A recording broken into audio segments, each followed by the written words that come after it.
Father God, we want to thank you for providing all the wonderful employees here we have at the city.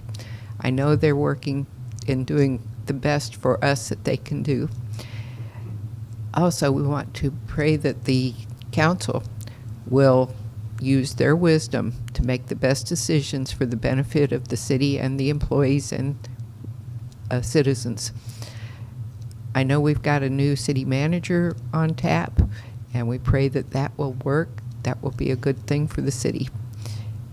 And I pray also that everyone here enjoys good health. In Jesus' name, amen. Allegiance to the flag of the United States of America, and to the republic for which it stands, one nation, under God, indivisible, with liberty and justice for all.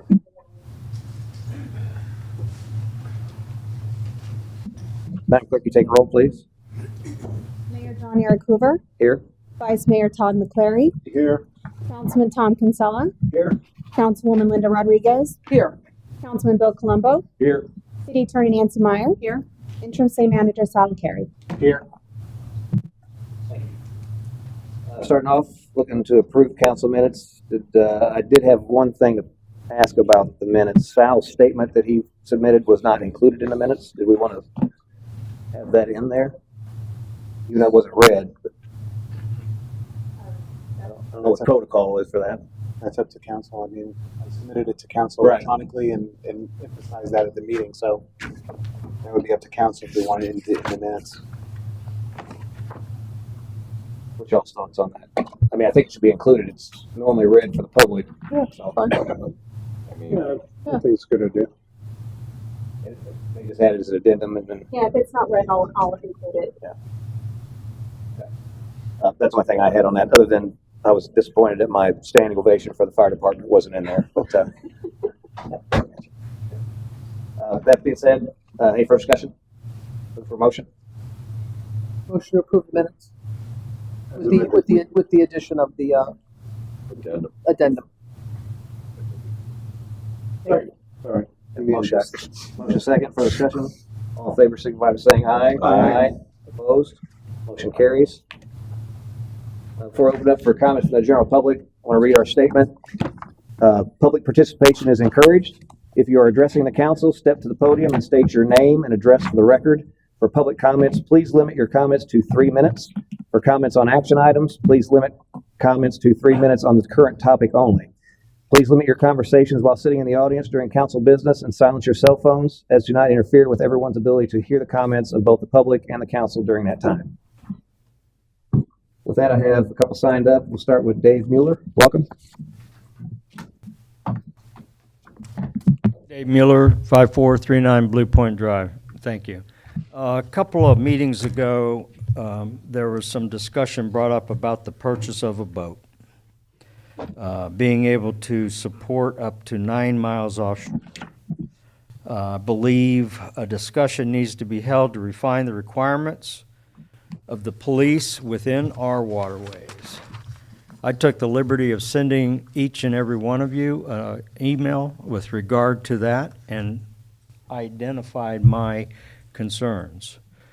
What is the primary area of support? Rivers, canals, and bayou out to the stilt houses. Pasco supports 250 miles of rivers.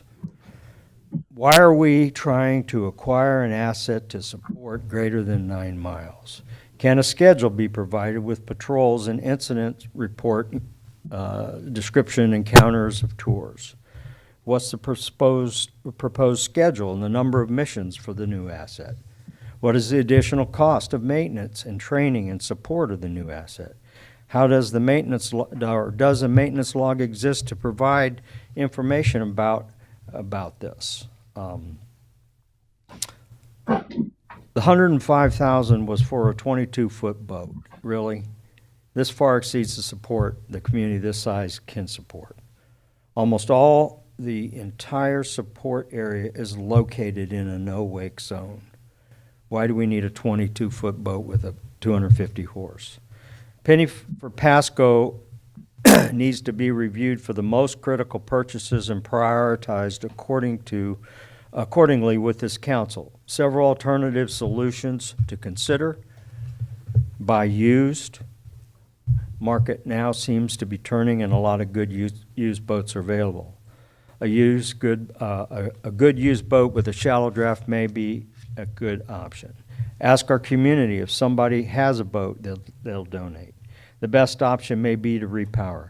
I also solicited ideas from the community, neighbors, friends of mine that I fish with, and every one of them, without exception, agrees that we need to look at a low-cost alternative like a repower. And I think there was one guy that indicated he would be willing to repair our boat, and maybe what it needs is a rescope for quote on a motor of the 90 to 115 horse, and then go through the rewire of the boat. It's not that difficult to do. Thank you. Okay. Selling that boat, I know it's out for bid again or whatever, and Dave, just so you know, I did ask Sal to include some of the stats that, along with, that you had asked about, that we can have that in front of us when we review that quote. If there could be maybe some justifications or something along in that packet of kind of why they're looking at a particular one and the reason behind that, so we can have it all in front of us when we discuss it. Yes, it was part of my opening statement, that the police boat is out to bid. And the opening for it is till the 24th of this month. But then me and the chief are going to confer about preparing that packet before presenting to council. Okay. So it probably, we won't have it in front of council till November anyway. Okay. We're in discussions on that. Sure. Pat Rogers, welcome. I'm going to take longer than 3 minutes. On behalf of Somebody Cares, we want to thank you for your partnership with us in the annual CareFest event that started at Waterfront Park. We had over 60 volunteers working on over 20 projects this year. Donations of volunteer time, materials, food, and drinks totaled over $67,800. Thank you for your continued relationship with us. We pray that we are a blessing to the city and all who assisted. And if you don't know what CareFest is, we get names and addresses of people who are usually the lower income. They may need their house cleaned, they might need their yard fixed, they may need steps to their house, they might need a ramp, they may need something painted. They don't do major work, but all those little things that people just can't do for themselves, that's what we do every year. Second, we need to let you know that we have our CareFest, well, that was CareFest, our Fall Festival is the last Saturday of October, which is the 28th, and that is in lieu of Halloween. And we would like the fire department and the police department to participate. Like we did last year, the fire department gave the candy out of their cruisers. It's a way for the children to see the police in a really good light instead of something horrible going on in their homes. And so we'd like to know if that's possible. And then last Sunday night, there was a celebration of our police at the Oasis. And it was set up where as they changed shifts, different people could come in and go out. And it was for the police and their spouses. And as far as I know, I wasn't able to be there, but everybody had a good time. So. Hey, Pat, real quickly, on the, going back to the CareFest, CareFest. Mm-hmm. How many projects did you guys have? We had 20 scheduled, and a few more landed in there anyway. Were you able to get them all finished then, I guess? And then you mentioned something about 65,000. What was that? That's how much? It was 67.8 in donated time, materials, and then we had food and drinks. Everybody was sent out with water because it was hot. And, So that's 67,800. Rough idea of what labor would have been and the cost involved in that right. successful event. Volunteer. Thank you. Right. What was the fall festival? 28th. Yeah, and then the time for that as well. I was going to ask that as well. The time. And you should have a flyer. I think Danny said he dropped one off here, but it's between 10 and 1, I believe, is the time. We're going to be there earlier to set up, but I'll make sure that you get it. If not, everybody's been working really hard here this last month, so. Sure. Thank you. That's all I had signed up. By show of hands, anybody speak? Denise, welcome.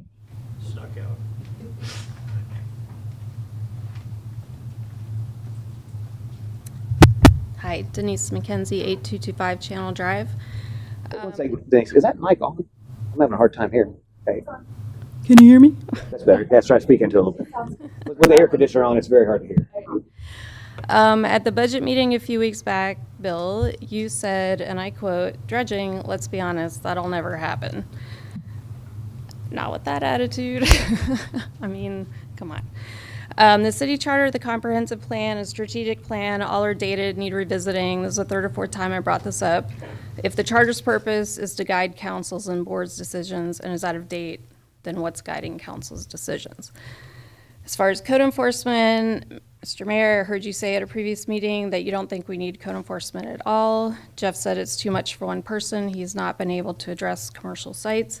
I know budget passed to potentially add another person, and then I heard you say that it would be up to the new city manager on whether or not to hire another code enforcement. If you take away code enforcement or you don't have enough code enforcement, then our whole city will end up looking like the southwest corner of Old Post and Bay. Not having enough bodies in code enforcement means our docks and lifts are no longer inspected on a regular basis, and now we're faced with many docks that are considered slum and blight when they could have been cited years ago and fixed. I know we're working to add seawalls to the code, but you can see how badly things get so quickly when code isn't being enforced. It's nothing against Jeff. I feel like he's doing a great job, the best that he can, but the lack of enforcement emboldens citizens to break the code. The boat ramp, we don't typically use the ramp because we have a lift and a dock on the water, but we needed to send our boat for maintenance a few weeks back and used the free Nix Park boat ramp. It's by far the worst boat ramp I've ever experienced. I get that it's free, but does it have to be dangerous? You know, I challenge council members and citizens to have a look for themselves. There are spongy boards on the dock, missing and loose cleats. The ramp itself drops off sharply. It was embarrassing, you know, to have that whole transaction, to say the least. I keep hearing there's a provision on the property where we can't do certain things. Can we get an update on that progress? Like, can we, you know, people pay to get on the water. Like, we should be charging for the ramp so that we can maintain it for the people that use it. As far as boats being allowed in the front yards, is a hard no for me. The rule was put into place for a reason. You can't tell me that you think. That was a 40-second warning. You can't tell. I apologize. It's okay. You can't tell me that you think you're going to see beautiful boats with nice covers in front yards. Boats can look derelict too. I'm fine with boats out for maintenance for a specified period of time. Go to any popular town south of us, and they have these codes in place for a reason, because it looks trashy when there are boats and cars in yards. I'm a hard no against yard parkers too. I don't think that's how we want our city to look. And then I appreciate the addition of the backlog to the minutes. That's great. But I am curious why dredging wasn't included in that. Thank you. Thanks. I'll respond back just to clarify. So you made the statement that I said we don't need code enforcement. That was not what I said. So what I am saying is that we need code enforcement. So it's on record now. Do we need to hire a new code enforcement officer? That's what I was basically saying. I don't know that answer. That's why I wanted to let the new city manager that comes in. That's fine. I just wanted to address your comment. So if I was unclear on that before, just want to make sure we're clear now. We do need code enforcement. Do we need another one? Maybe. I want to let the new manager, whose role is to look at that and see, to make that decision, not us. But again, comments over. The other thing I wanted to point out as well is on the ramp.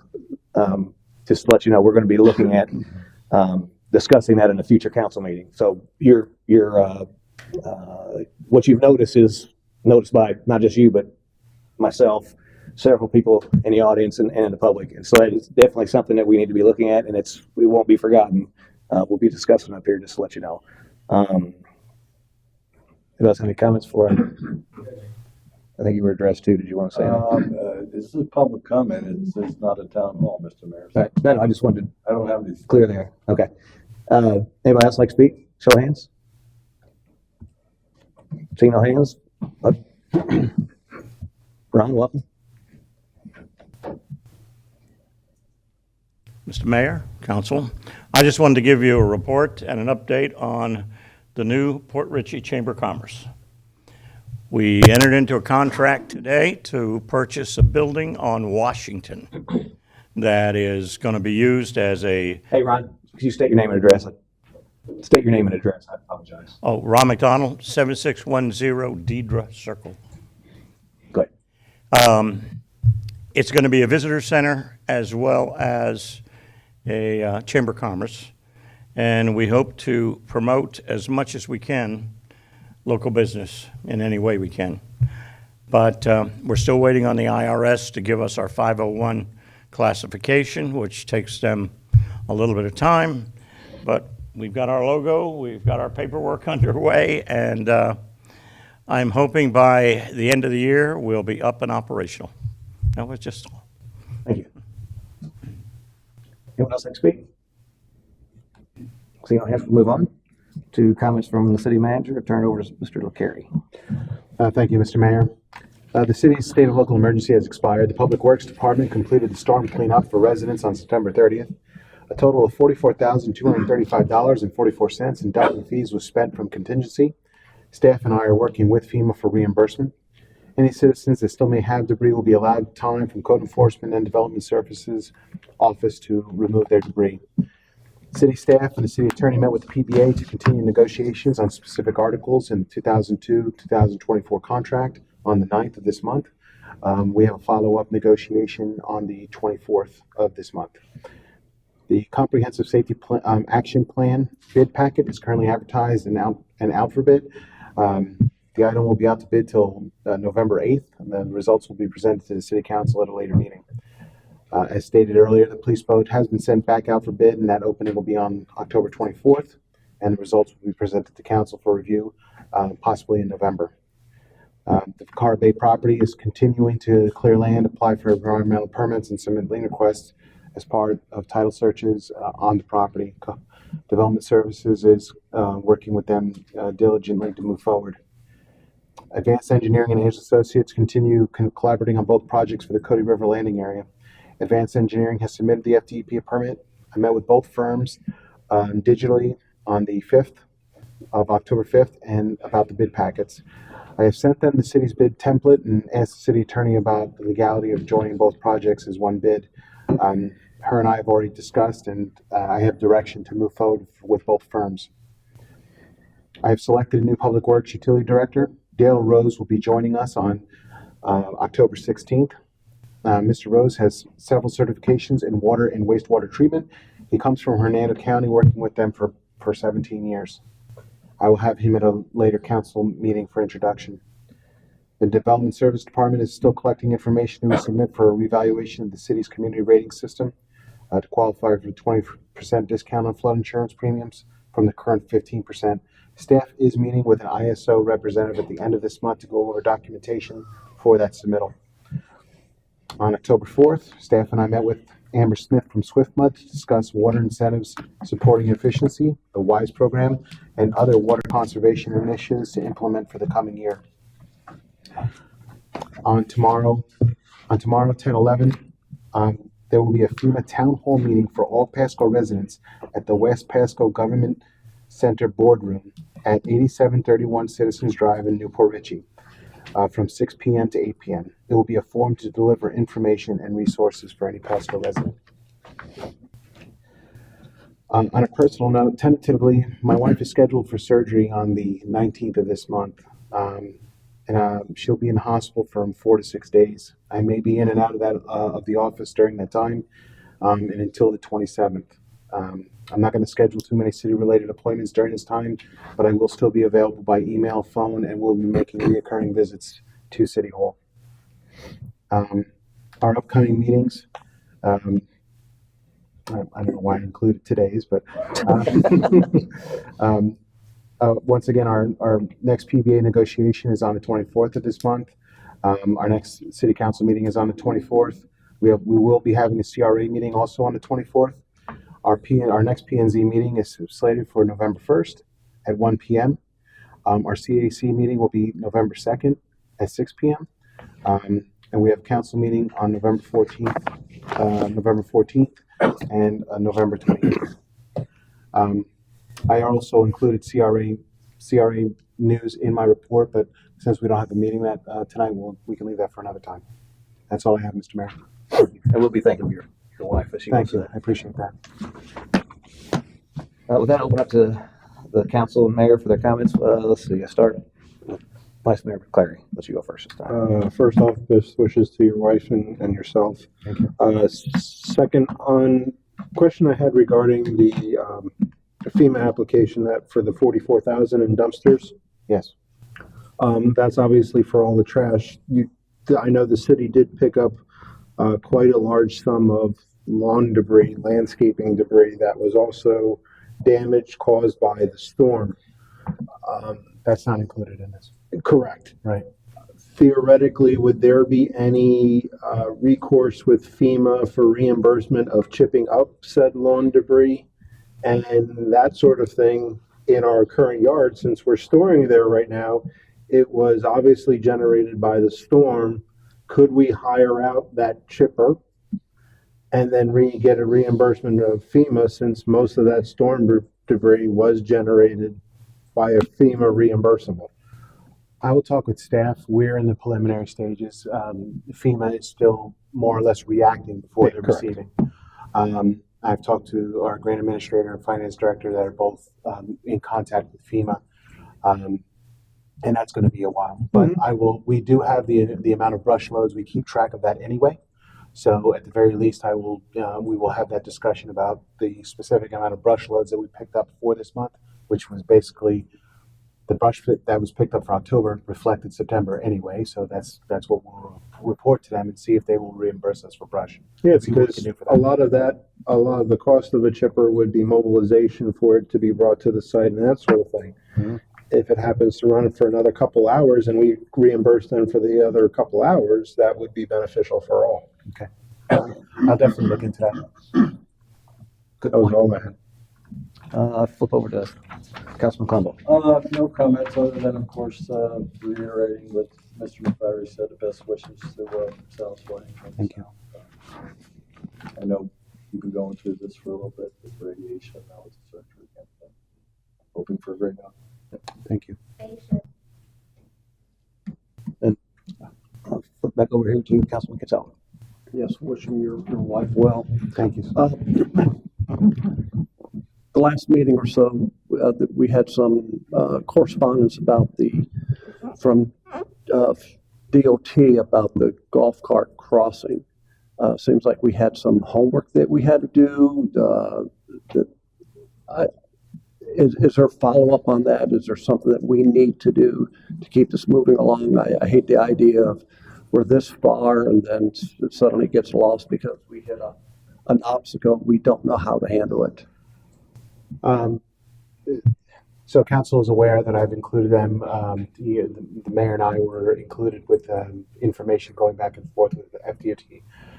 Paperwork, they have everything. I've submitted all our resolutions, ordinances, and anything related to golf cart usage and whatnot, so they had that. One of the major issues is Grand Boulevard itself. And I actually sent an email out and forgive me, I've got a lot on my mind. It was either today or yesterday that I submitted an email to DOT about what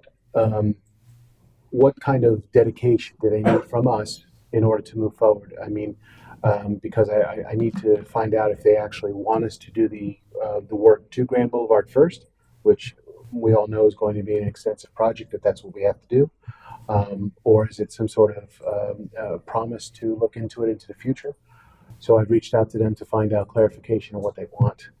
I'm also waiting on information from Newport Richey on their scope of work. And I what happen they to drive around, so I think I have the answer already. But and I do have an email that they stated that Gulf Drive was not changed. They didn't do any changes. yeah, it doesn't to need that. it. So I think it already has the appropriate turn It lanes. has the now. turn lanes for it already. I drove by the other day, So they didn't have to make any changes because it already accommodated that. So, knowing that information, if this is something we have to do to go forward, we all know that that's going to include a lot of work. That's going to be engineering scope, coordination with DOT, and then of course a lot of money to spend on those changes. That will have to be a discussion for council to move forward with that. But I would like to get the information from DOT to see what they want. But basically that is on the table right now as far as moving forward. Is going to be the decision to change Grand Boulevard and have specific turning lanes for both sides.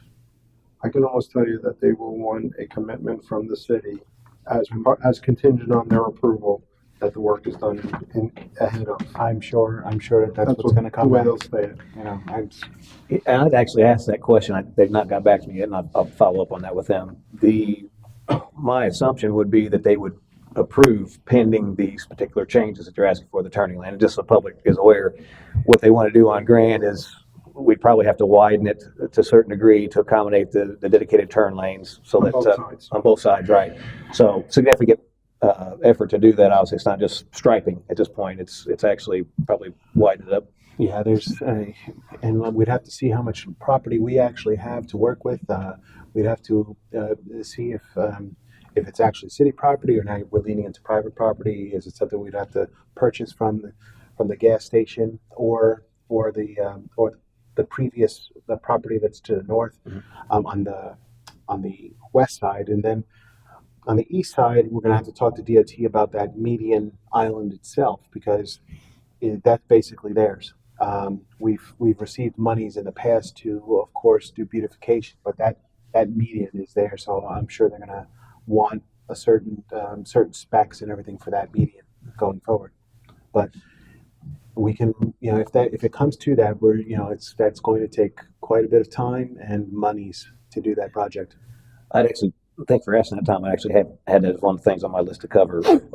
And so to follow up on that, should we, by consensus, maybe ask engineering firm to start looking into that? I mean, I can tell you from my perspective that it's something that the community wants. I'm actually for it. We kind of already have the engineering pricing on it because they already looked at the next intersection already to accommodate DOT, and it came back at $40,000 for the engineering for a similar change right down the road.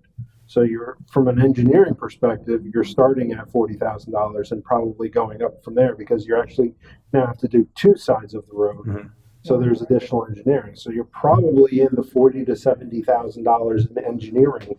Forget about the work, just engineering it and getting the approvals for that intersection. Mm-hmm. We can get it, but we are kind of already know where we are because we just got the proposal from them on the Cody River stuff. Mm-hmm. Is it true that there are signs on both sides of the road, no golf cart crossing going up there? Yes. I heard that rumor. I have talked to the police chief, and given the current state, we were going to implement signs for that crossing until such time we decide to do what we're going to do with Grand Boulevard. So no more crossing. Well, no more legal crossing. No more illegal crossing, I guess. And the other is, want to thank Public Works for money cleaning up a lot of that debris that was still lingering, and the members, residents of San Pedro, very pleased today to see that trash be hauled away. Thank you. Yes, it was extensive for the small crew that we had. They worked every day to pick up that debris. We loaded between 55 to 60 20-yard dumpsters constantly for the storm cleanup. So it was a great undertaking, but they did a fantastic job, and I tip my hat. Yes, they did. Yes, they did. That's all. Thank you.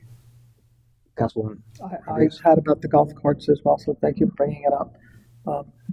I have a lot of stuff for boards and committees, so I'll wait till then. Okay. Okay, I'll go. And so just to follow on to that, so am I understanding that do you guys want to move forward with whatever the DOT is requesting us to do on the golf carts, or are we killing it here? We can always get a price You can always get pricing. I mean, for design works and see what it costs. getting task orders isn't a, Yeah, and I know it's gonna be obviously a significant cost to that, but I think there's probably some money if we shift things around or whatever. I don't know if that's an ARPA thing that we could do with that, or if you'll pay for Pasco, there's infrastructure stuff. Will not get spent in time. What's that? Won't get spent in time. Well, engineering possibly, but, What about the engineering? Well, the engineering might, but depends on, yeah. So what would the cost of the engineering be? Is that the 40 to 70,000? that's what I was ballparking, yeah. Well, that makes sense, Todd. You know, if the one side costs 40, I mean, it's going to be north of that for sure. So that makes perfect sense, that estimate you had, so. I mean, I think this is something that we need to do, more so if we look at some of the other projects, Limestone Pier, just use that for an example. Maybe that's something to shift over to this. This is important to the city, important to the residents to be able to cross back and forth. So, Just be aware, we just shifted a whole bunch of this costs already out of ARPA, trying to get the paving and that sort of thing. We're running out of stuff to shift. right. I mean, whatever we need to do to look at, see what's available, I think we need to try. I think that, Can I also ask, can we just leave Sal as be the point person for this so that there's not a lot of emails Yes. between the state and all going back and forth? I think that was probably Yeah, the only- confusing as well. I mean, Yeah. if you would communicate with Sal and then let Sal do it, let him be the point person and get back to Yeah, all of us. the only please. thing that I got involved in was because Representative Yeager committed to me that once we had the paperwork in, that I could reach out to him and he would do his best to expedite that. He got me in touch with the DOT contacts so we could, and it actually came back when I followed up on it that they didn't have the paperwork. Something happened in the email, whatever, so we got that corrected and then, yeah, I mean, so I'm obviously gonna handle from here on out, but I was just trying to get that expedited so we get to this point. So, just clarify. I got a few things to go over. I'll try to start with the shortest ones first. I'd mentioned that the cul-de-sac on Blue Point, the residents on Blue Point, the tree at the very end of that cul-de-sac got hit and taken out. And so I think the consensus that I'm hearing is that they'd kind of like to do away with that thing down there. And I think I gave that to you you were going to maybe do a poll or something. yeah, we're going to be sending a letter out to them very soon. I've got a letter formatted and a list of addresses for all the residents on that street. I'd like to do a poll of that before committing resources to remove that. It's been there for, a very long time, 40 years at least. So before I remove that, I'd like to get the consensus of everyone on the street and at least get a majority and then move forward. So that is continuing. Forthcoming. The other thing was brought up on specifically Deidre Circle, but I think there's other parts, but the sunken street drains that are getting quite low as you go over, and they're almost like potholes. Have you looked into those at all as far as what can be done? I will follow up with Public Works on that. I don't know if there's a way to raise those or if you need to reconfigure something, but yeah, if we could try to do something on those, especially the ones in Deidre, I think they're pretty far down there. The other thing I want to hit on again, the sound system. Has there been any update on that? We reached out to the company. I talked to the city clerk. What I'm going to do is investigate one of the elements that weren't done because of cost was speakers themselves. Mm-hmm. These speakers are still the original speakers. They don't pop or anything like that, but we're going to look for to see what it would cost to at least change those out and move forward, and go that route. Once again, the feedback that I've gotten from the people watching at home is that it's clear. Everyone hears everything. The clerk has no problem documenting her minutes, which of course is the official document, per meeting. So that's one of my main concerns, is making sure that she can listen to the complete recording front to back. But we are moving forward, and the next thing is going to be the actual speakers and see what we can do. They've been here since the building, so probably wouldn't hurt to do an upgrade on them. And I don't want to. We've already spent an extensive amount of money on this system. I don't want to keep pouring a lot more. No, I get that. And it's funny. I go in Ross and I feel like buying one of those $20 karaoke machines to use for it in here. I mean, it's really, I sit out here for a planning and zoning meeting and it's horrible. Well, one of our main issues is the AC system. Right. And, the air handler directly behind us is huge. And of course, you can hear the sound difference once it kicks on. Once again, being, cost effective, we'd have to, if we want to look into relocating that, either on the roof or somewhere, as another part of the building, I could look into that too. I'll get quotes on that and see what that would be. But, once again, it's, the size of the room, the force of the air being pushed through is what's causing this right now. And I don't know if anyone has any issues hearing me now. Yes? No? Okay. Thank you. So, Just to stop you, so I really feel it's a lot to do with these omnidirectional mics. I mean, if we had a boom speaking into it, I think it would probably be better. I know this in the past, and people didn't like those, whatever, especially if you're sitting back, but these have their own set of issues. So, well, in my history here, we've done boom mics, we've done lapel mics, we've done omnidirectional mics. Each of them have had their pluses and each of them have had their minuses. So it's My history here, we've done the three. In my history here, we've done the three. yeah. So it's we've each of them have their problem. The boom mics used to sit right here. Our problems is some of us sit and talk like this. Some of us talk like this. It's that's the problem. That's one of the major issues, and it all falls on the individual. Projection of voice, things like that. That's going to be a problem. So, to me, these mics were probably one of the more expensive system that we have. Like I said, as far as the recording and the system that we use, I've heard no complaints from on the other side listening to it at home. And once again, like I said, the clerk can record and document the minutes from front to back. So I personally think our main issue is the air. It's like right now it's been off 9 times out of 10, everyone can hear everybody. that helps for sure. It does help. So I will reach out to, an AC company, see if there's options, but soundproofing the wall behind us, soundproofing the ceiling, all costs money. Yeah, So I get it.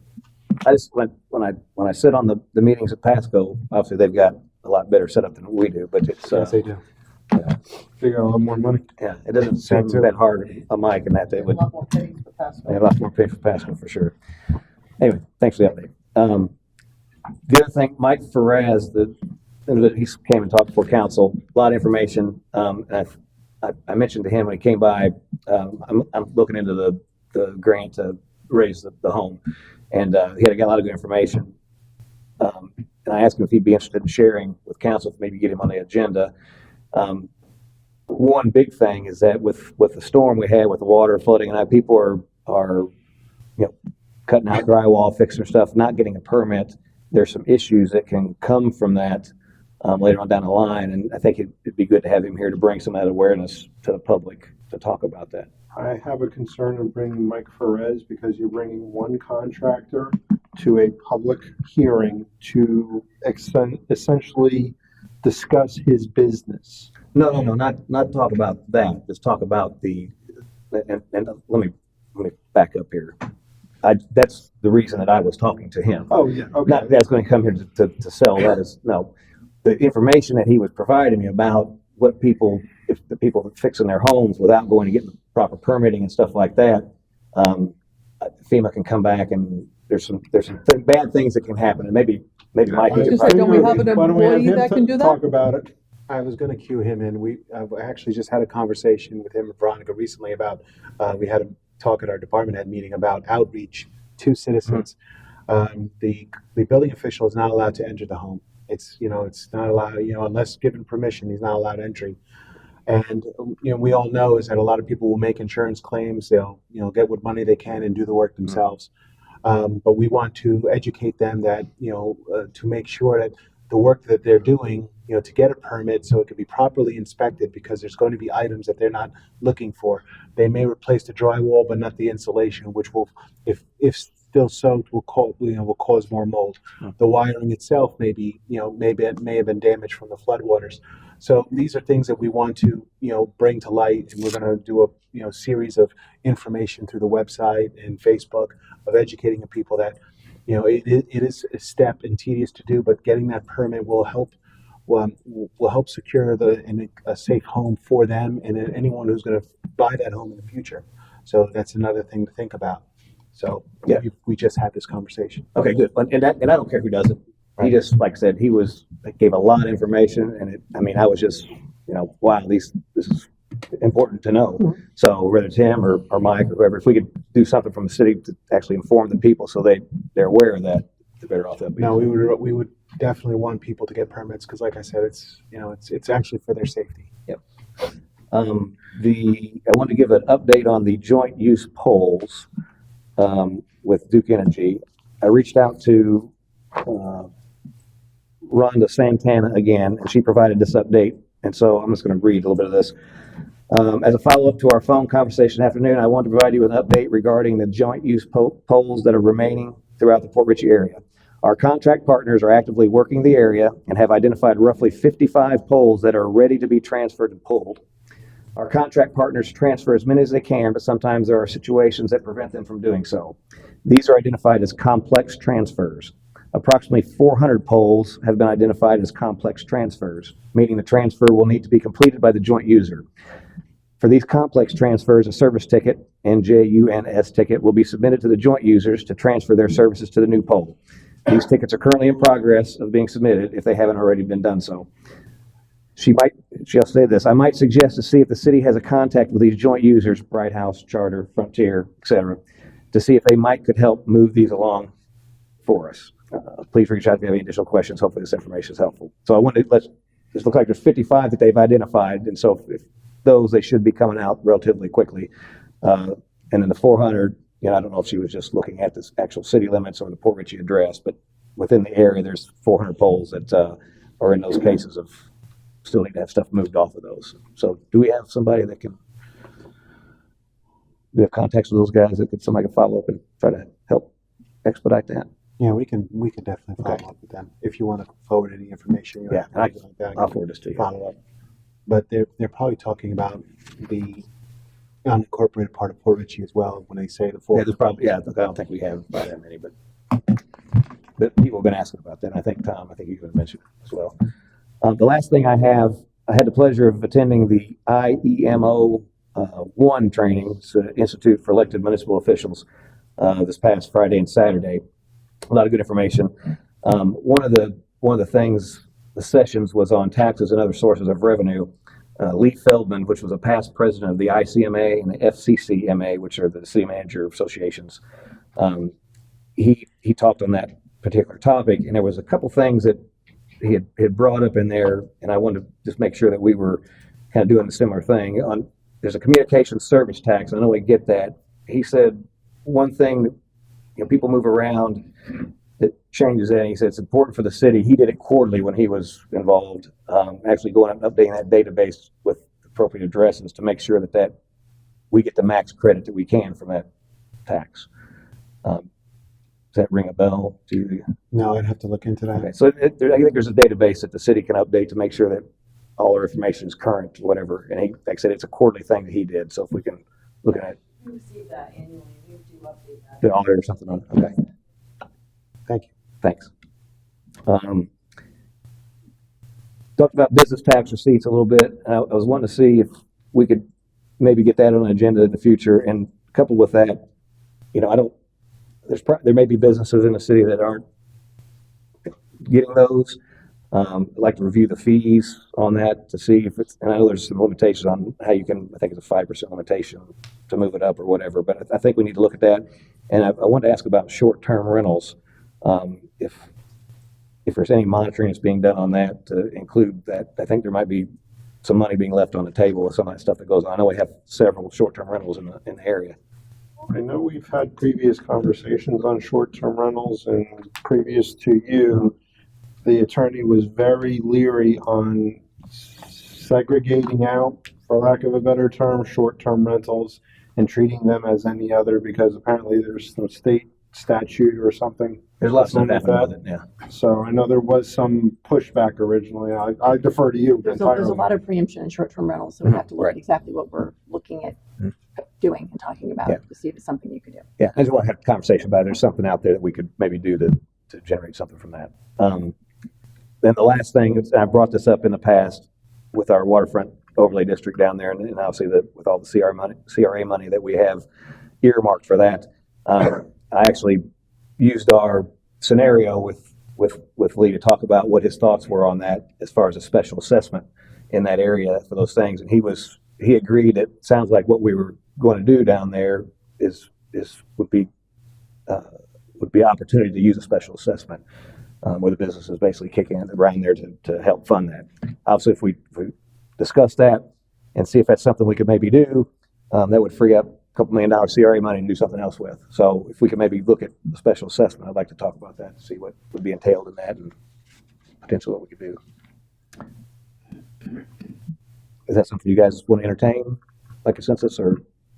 I want to say the previous city manager brought this up. There was discussion about doing special taxing, and that was brought up, and there was a lot of red tape involved. And my understanding back then, correct me if I'm wrong, Todd, that it's very difficult. But again, that was from an attorney, so something that before we discuss it, the legality of it, can we have special taxing for such an area?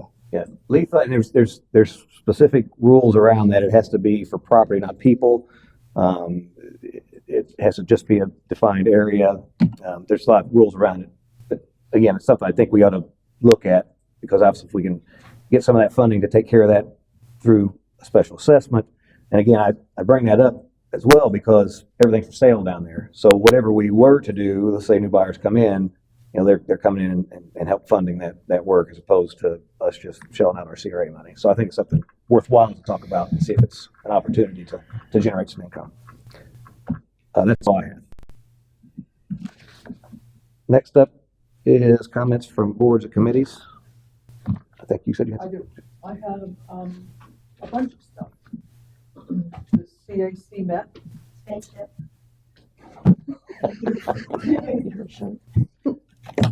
Spaceship Police. Okay, the CAC, we met last week. Couple of things we had. The property across from Olsner Park that we bought for a whopping $10. I would have given you 20 for it, but okay, that's all right. Across from Olsner. We had talked, gosh, maybe 2 years ago about that property and discussed maybe having a community garden or something like that. Could we look into that? I don't even know if that's possible, to put a community garden, or if the residents around the area would like that, or maybe get the residents around their input as to, there are pros and cons. We talked about, homeless possibly trying to, vegetables and getting stolen. And so we did talk about a lot of that stuff, but I don't know if we had any ideas of what we wanted to use that piece of property for, if we had any ideas, but we would like to be included, kind of like. Okay. Well, we did talk about it when we purchased the property, of, remaining, keeping it a green space and possibly doing just, an extension of Olsner as a walkway and, having some plants and stuff done with that. But what we can do is have could do some sort of rough design, see if we can get, something for minimal cost, just like a rough design, bring that to council. I personally don't want to start laying sidewalk or anything unless everyone is okay with that, go forward with that. So we can look into something, small scale, small scope. Even if it's a flower garden or something, if there are people that, residents that are interested in, maintaining it, obviously it would have to be maintained, and I certainly don't want city workers maintaining a vegetable garden or a flower garden. That would only be with citizens' involvement, in my opinion. We can look into that and come up with It's come up a couple times, so if we could look into that, we could look into that, that'd be great.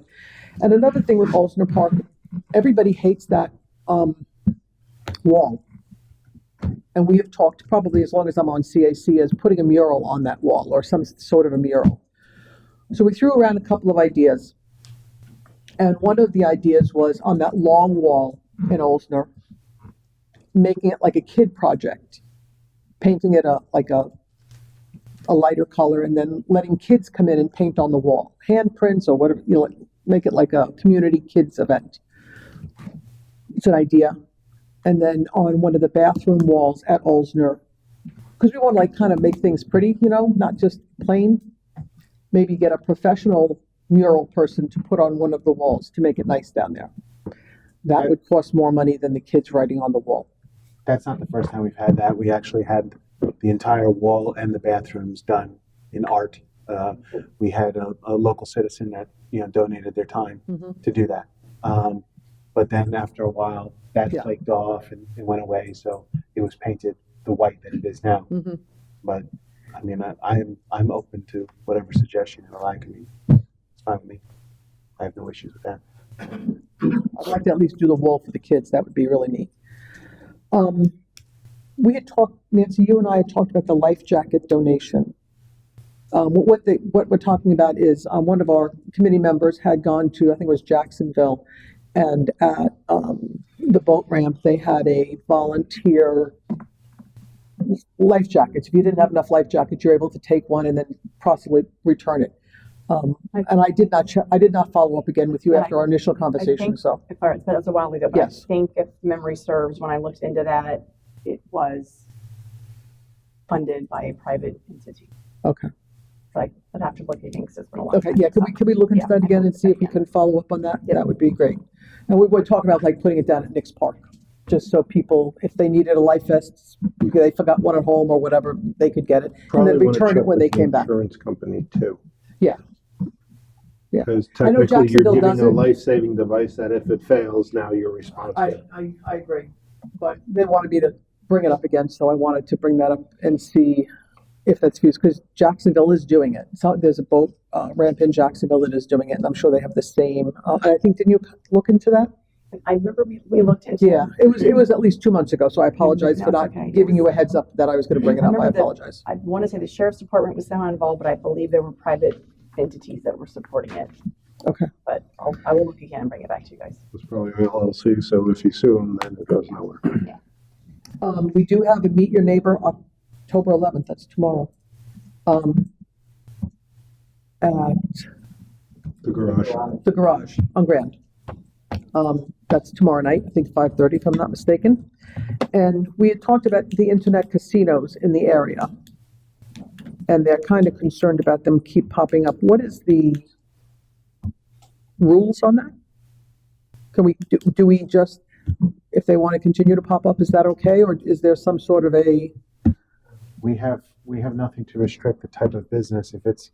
If they file with the Development Service Department to, whatever kind of business they're going to open at that vacant spot, they're allowed to move forward. Council would have to investigate, about regulating how many they want for extended amount of time. There are other places that have done that. If you wanted to start phasing them out, you'd have to create, either an ordinance to pass, if I'm right, Nancy.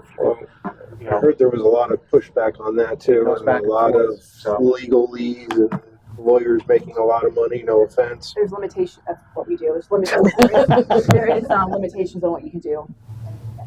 But it's something you can always look into. Okay, and the last thing I have is last year we did a like a little competition about Christmas lights. All of the CAC members drove around and they judged and they gave little prizes out. And we're going to do it again this year. Hopefully more people will participate, and in the future would like to expand that to possibly Halloween decorations for next year and so on. But this year, have all your decorations up by December 19th. We're going to come around and Christmas decoration. well, you can do whatever decorations you'd like, but I would suggest Christmas decorations if you want to win. That's all I have. And to add on to that, in the spirit of Facebook challenges and stuff that people do, so I want to put out a specific request, a challenge for the public during the Christmas light contest to try to beat Green Street. We won last year, and so that's the challenge. I'd like to see somebody actually do better. I just got one question Yes. for the CAC. Yes. Did they discuss the resolution? Oh, yes, we did discuss the resolution. apologize because it was on the back of this paper. There's a couple suggestions. Nothing was really earth-shattering. Couple word changes that I'm going to give to Nancy and we'll bring back. But what we would like is to combine the previous. There are some things on the old resolution, like how many members, etc., that is not on this. If we could combine the two, so we have one document to refer to instead of two. And I think that was just an addendum. Okay. So, but yeah, we can incorporate it and just Yes. repeal the old one and just make it all one. And I already spoke to Nancy, and I am going to give her these changes, and then so we will put it on the agenda and bring that back. They liked it, everything was good, just a couple of tweaks here and there, but nothing earth-shattering. I think so. Any other boards or committees? Okay, moving on. Next up is the consent agenda. I want to make a point here, I guess. So I appreciate you guys putting some additional information on here.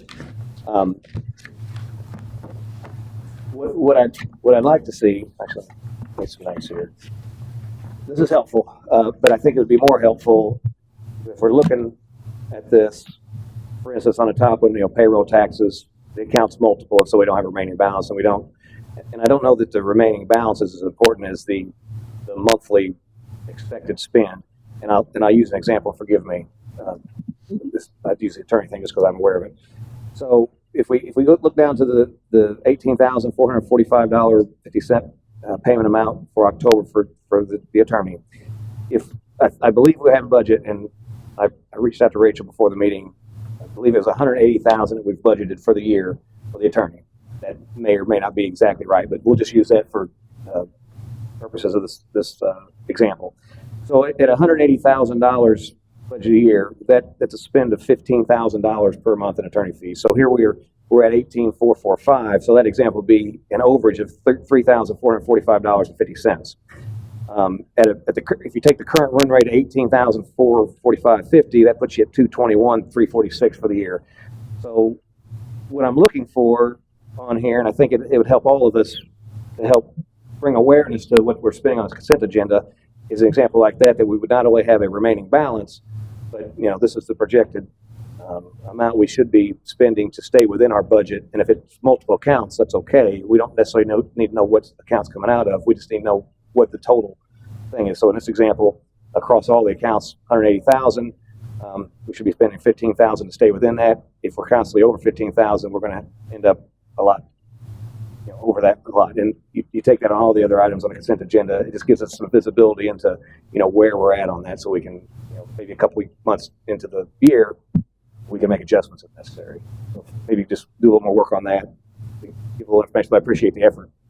I mean, like I had said earlier, with legal, that's difficult because you're going to have ebbs and flows. Sure. So it's not always going to be $15,000 a month. Right. We just average it, and that's what we estimate. So I don't know that really makes sense to do, or that's really helpful. I mean, I can certainly do a remaining balance. What's budgeted, what's remaining, something like that. But to look at it monthly when something's never going to be cut and dry every month. It's going to vary. I get that, but Yeah. just So what you're saying is to make a change on 1 month might be futile because the next month is made up for that? Right, exactly. Like last month, I think it was 14,000. This month it's 18. Yeah, Next we month see it could that be if we 13. look at Then it. it could be 20. You just never know. It just depends on what projects we have going on, what council needs, who's calling her. It varies every single month. Yeah, for instance, we had several meetings last month. Yeah, no, and I'm not saying that we didn't need to spend 18, but again, if we're aware of that, these are the things we can ask about. Well, why was it here? Why had some additional meetings or whatever? And then we see next month that it's within line and actually lower than what it should have been.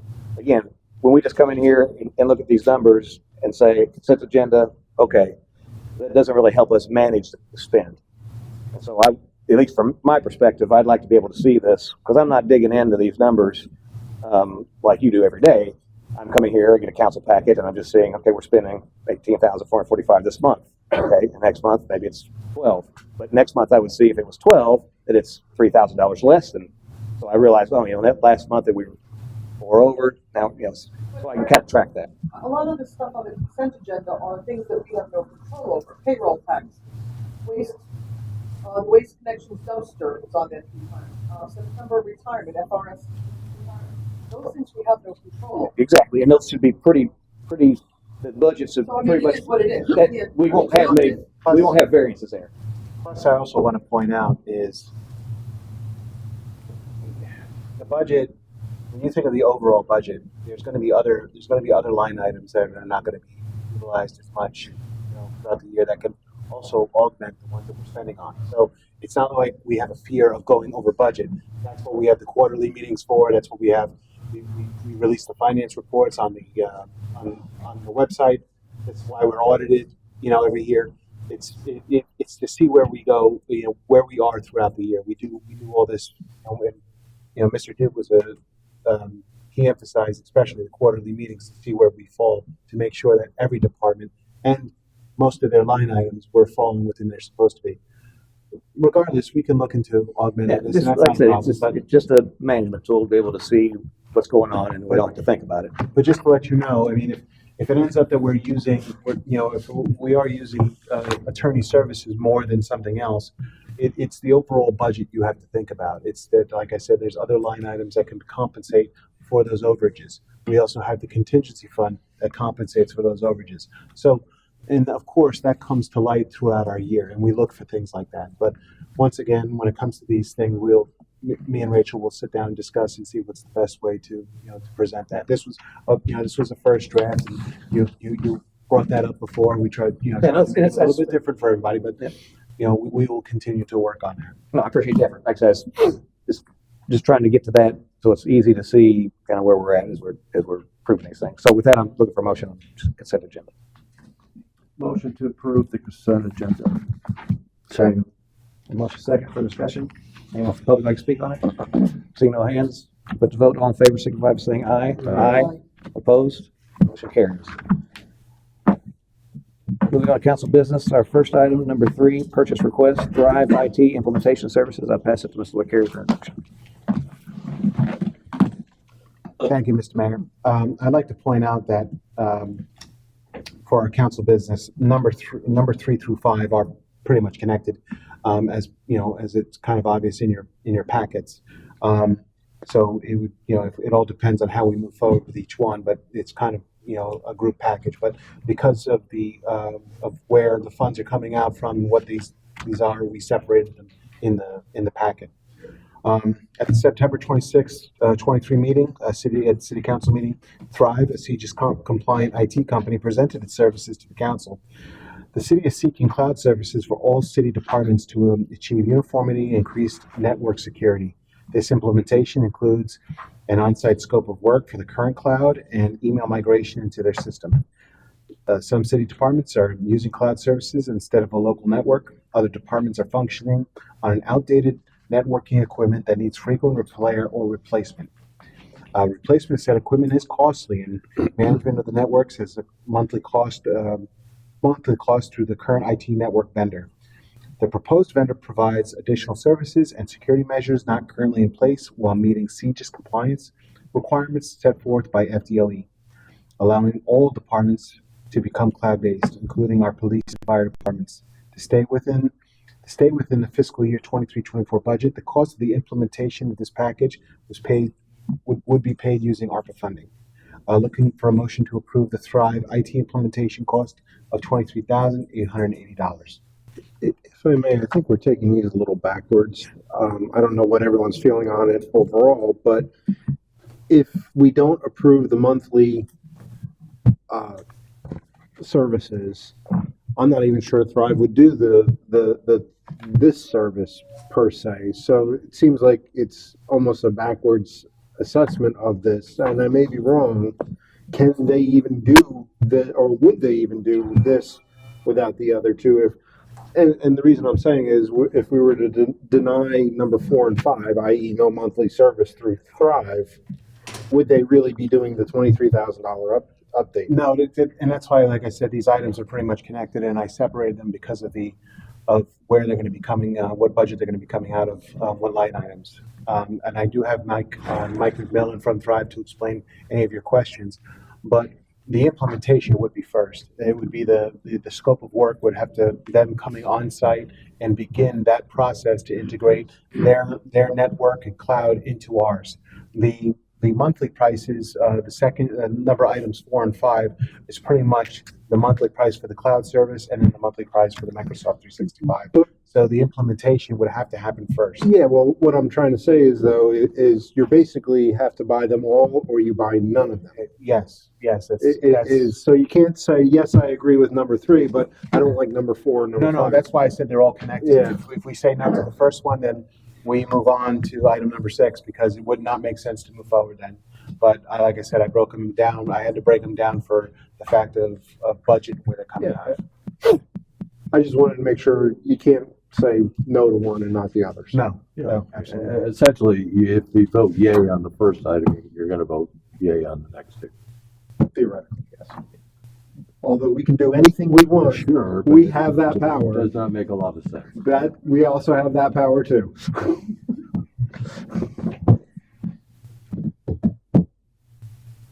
Discussion? I mean, no, I mean, we discussed this when it was up before. We've pretty much gone all through the rationale for doing what I did have the finance and everybody pull what we're paying on a monthly basis now. And it's basically right now for the service we have, we're paying $8,000 a month. Adding on the police and everything else, we're going up to $10,000 a month. So you're adding $2,000 a month worth of cost, but you're now incorporating the police's and the fire department's IT needs all under one roof. You're complying with all the fancy acronyms that he has to comply with across the board. Is that cost extrapolated from like our full-time IT guy, how much time he spends on that, or is? No, this is just what we're paying, was it Big Sur? Yes. Yeah, this is just what we're paying Big Sur is about $8,000 a month, correct? So, and take out Big Sur, insert Thrive, add 2,000, or take out Big Sur, add $2,000, insert Thrive, and then cover the police and the fire department is basically what we're getting. So we're getting 2 more departments for a smaller incremental cost overall. And which I'm sorry, go ahead. I would just add that, you know, I mean, basically, the way we're running now is very old tech. It's very, very vulnerable to any number of things, hacking, ransomware, all kinds of stuff. Backup services are built into this. I mean, not only are we combining things, we are moving into a much more modern, secure environment, which to me is the most major concern we're talking about here. And in terms of the 23,000, if we stay the way we are, we're going to be getting hit up for a upgrade cost, no matter who we use in the near future, regardless. So So, server goes down. yeah, I don't the know that. 23,000 is almost a spent cost, no matter where we go. Within the next year is the way I'm looking at it. So at least then it one secures us more, as to your point. It unifies it all and it makes it much more efficient. And our IT guy, assume, since he brought it up, fully approves this. Absolutely. Both him and I, especially him, we did a lot of research with different companies. There are other data server companies, but they're not CJIS certified. And some of them, they won't provide the same security blanket, and it doesn't make sense to switch to another company that's not CJIS certified, because our main concerns are the police and fire departments. Their servers are dated from 2006. They will need to be replaced. And then the fact that, once again, it's still a closed system. They will require, you always need a boot on the ground to update that daily, to include that, any updates to the software, anything like that. Firmware will always have to be done in-house constantly.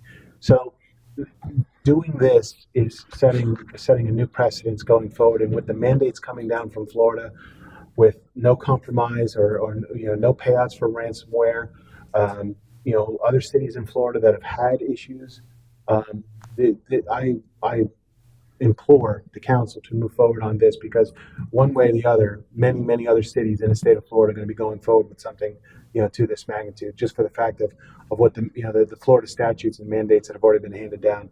We have already implemented a training program with users in City Hall. Every single employee, even if they don't use a computer, my public works employees, my utility workers will all, just because they're city workers, will have to take an entry level type of security training.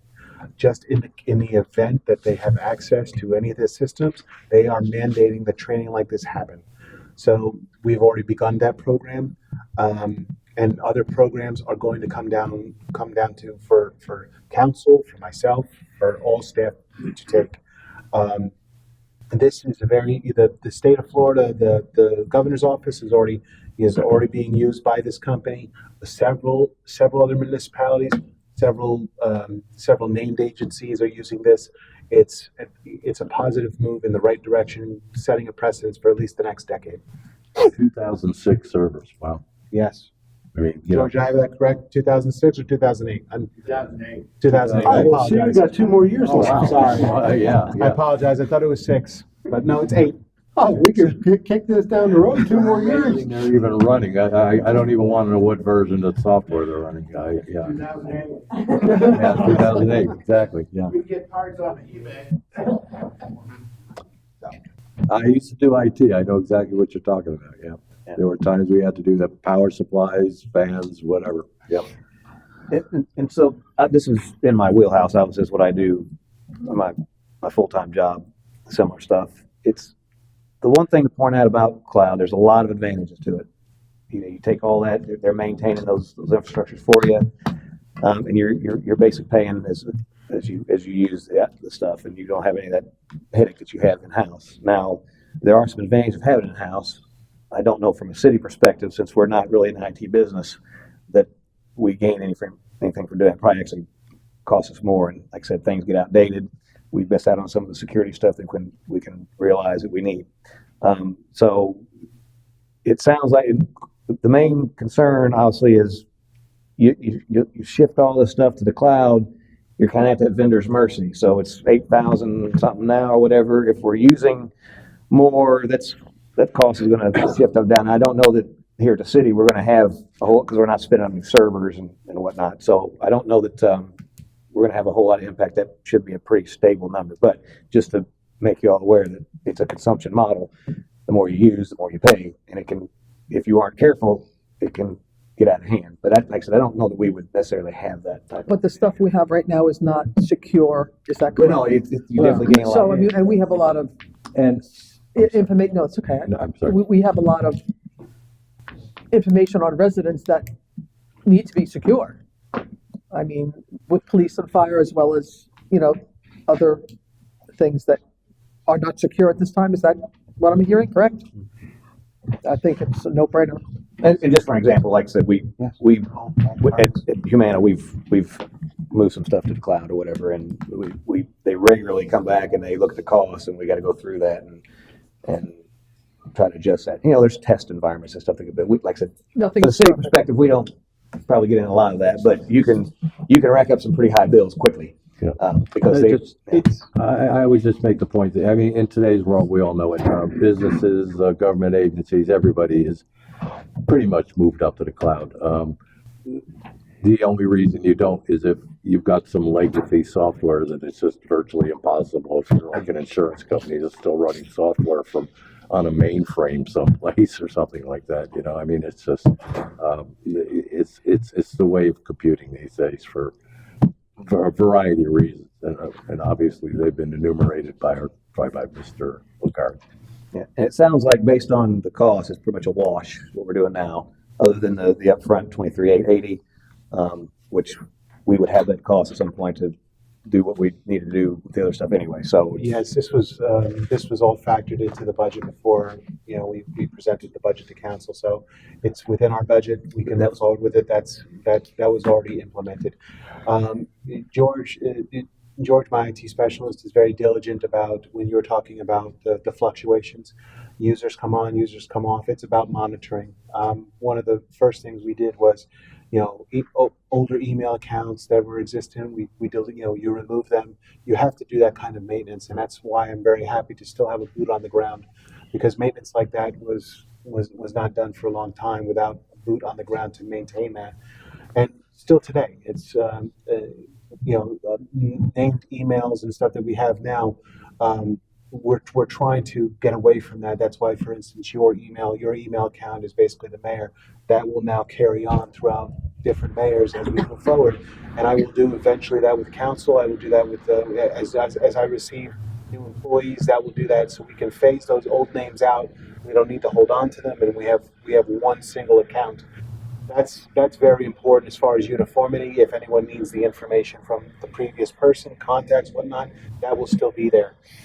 So what we want to try and phase out is holding on to these older accounts. For instance, my previous utility director, supervisor Richard Weeks, we still have his account active for contacts that he's had, but eventually I'm going to phase that out. The new director email will just basically be utdirector@cityofportrichie.com. So you'll now have that one universal email that will now be used by no matter who comes into the into the city. And these are initiatives that we're moving forward. We're also we're working with the city clerk, our digital storage, which a lot of people, in the past it was about record retention was about what you had physically in paper. Well, now it's digital retention is also an issue. And what you don't want is dozens of copies of the same PDF document in your system. You want where everyone can access that one document through a connected network. And moving in this direction will allow us to do that.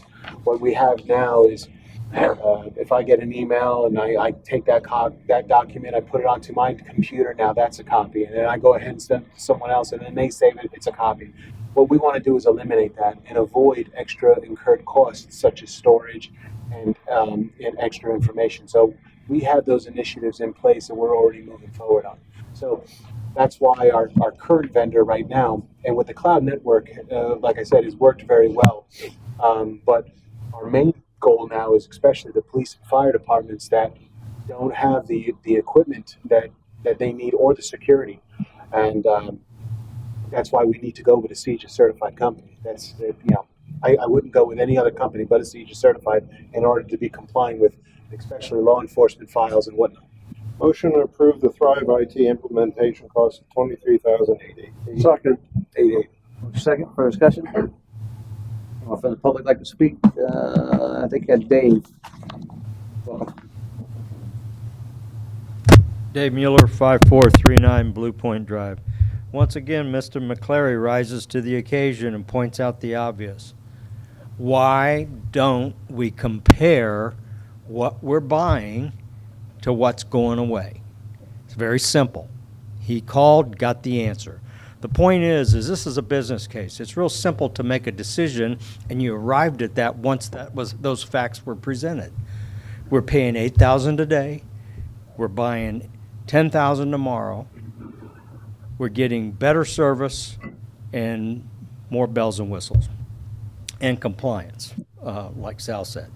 The point is every time I'm coming up here, we're seeing business cases that lack the context so you can make an informed decision. The point is we need people that understand how to present data in a way that draws the conclusion that they're trying to achieve. This was real simple. Next. I don't believe there was a term in there, but it's monthly, so it goes on forever, I guess. You indicated that the funding was coming from ARPA. Can ARPA be used for OpEx costs? None of this is CapEx. It's all expense, okay? And then what is the annual escalation? Is there incremental charges that are rising every year as a result of passage of time? This is a 1-year agreement, 3-year agreement, and we got upticks relative to what moves forward. How much of this work is being done by our IT department today that's going away? Those need to be factored in the business case as well. If there's work being done by our IT department now, and now it's going to be conducted by this Thrive organization, then we need to find out where we can offload that guy's time onto other things or the hours or whatever. It's all part of the business case. These are all incremental pieces that need to be addressed when making a financial decision of this magnitude. I heard it was already factored in the budget, so you guys had some idea of what this was going to cost. So somebody incrementally, $2,000 a month, it's not a lot of money. There were no alternative quotes, but I believe there probably are alternative companies that provide this level of certification. That should be considered as well. And appreciate it if you could present the data in a way so that we see what the costs are that you're trying to approve, and then take that back to what is going to go away so that you can get to the net position of where we need to proceed. Thank you. Thanks, Dave. On the contract length, is this like a year, or is it month to month? Per the GSA contract, which is a federal contract, the pricing is based on 3 years, and we didn't want to go any further than that, only because we discussed with Thrive, and me and the IT specialist wanted to just basically bring them in for the 3 years, work that out, and then go forward. The responsibilities of him aren't going to change much because we have a lot of security initiatives that he's going to be taking on. We already have a cloud network that he works with daily as far as updates and whatnot, and coordination between that company and what we need to do here. So his responsibilities, especially through the implementation, are definitely going to expand, not shrink. So we're going to move, that's where we move forward with that. So our rate structures are locked in for 3 years. Yes. At that point, then they could possibly go up, go down, whatever. Yes. I mean, like, there will be, like I said, users will come off, users will be added on. If the council approves next year an extra position that requires network, it all depends on the network. The police department, well, actually, this has already been factored in. The police department is in the process of segregating for Pasco County, and those users are going to become a part of this program too. So we're expanding that, and that was already factored in. Okay. That's the only sign if I have anybody else like to speak. Show of hands. Anybody has to vote. All in favor, signify by saying aye. Aye. Opposed? Motion carries. Moving on, item 4, first request for Thrive IT Cloud Services. I don't think it needs an introduction. Motion to approve the Thrive quote of 8905.53 to provide monthly IT cloud services for all city departments. Second. Motion second. Further discussion? I think we pretty much discussed it all the way through. I've got nobody signed up. Anybody like to speak? Show of hands. Show of hands, put in vote. All in favor, signify by saying aye. Aye. Opposed? Motion carries. And number 5, first request Microsoft 365 subscription services. Again, no introduction. Grand Slam. Go ahead, Todd. Motion to approve the Thrive initial quote of $1,280 to provide Microsoft 365 services for all city IT users. Second. Second. I mean, I can't do that. You guys need to be fast over there. Motion and second over here. For discussion. Dave, welcome. Just in case you didn't see that. Yeah. Dave Mueller, 5439 Blue Point Drive. A couple observations. I noticed there were 73 licenses. I don't believe we have that many people here in our organization, but somebody needs to check that. Each application is a license. I get that, but it's based on the individuals that are user licenses. User license for Excel, user license for Microsoft Word. Well, you're not supposed to talk to me, so we're just... That's a first. I was ordered not to speak. Anyway, I believe it might be cost effective to actually buy the license rather than pay for the subscription. Might be something to consider. That many licenses, probably buy all of them in a year rather than pay for them 3 times. Thank you. Yeah. I actually did have that same thought. It becomes difficult. Maybe you can answer this from Thrive or whatever, how Microsoft, because you guys are probably providing that through 365 for the use. So it's not like we could actually load all these individual Office packages on individual PCs. Yes, sir, and I'm Mike McMillan with Thrive. Thank you for being here, allow me to be here today and answer your questions. So from Microsoft 365 perspective, compared to purchasing, it's the model that Microsoft has. For home usage, it's very common that you go out and spend $700 and you own the Office, but what you're getting beyond just Word, Excel, PowerPoint also is the email, the security, the backup of that as well. So it's a package deal.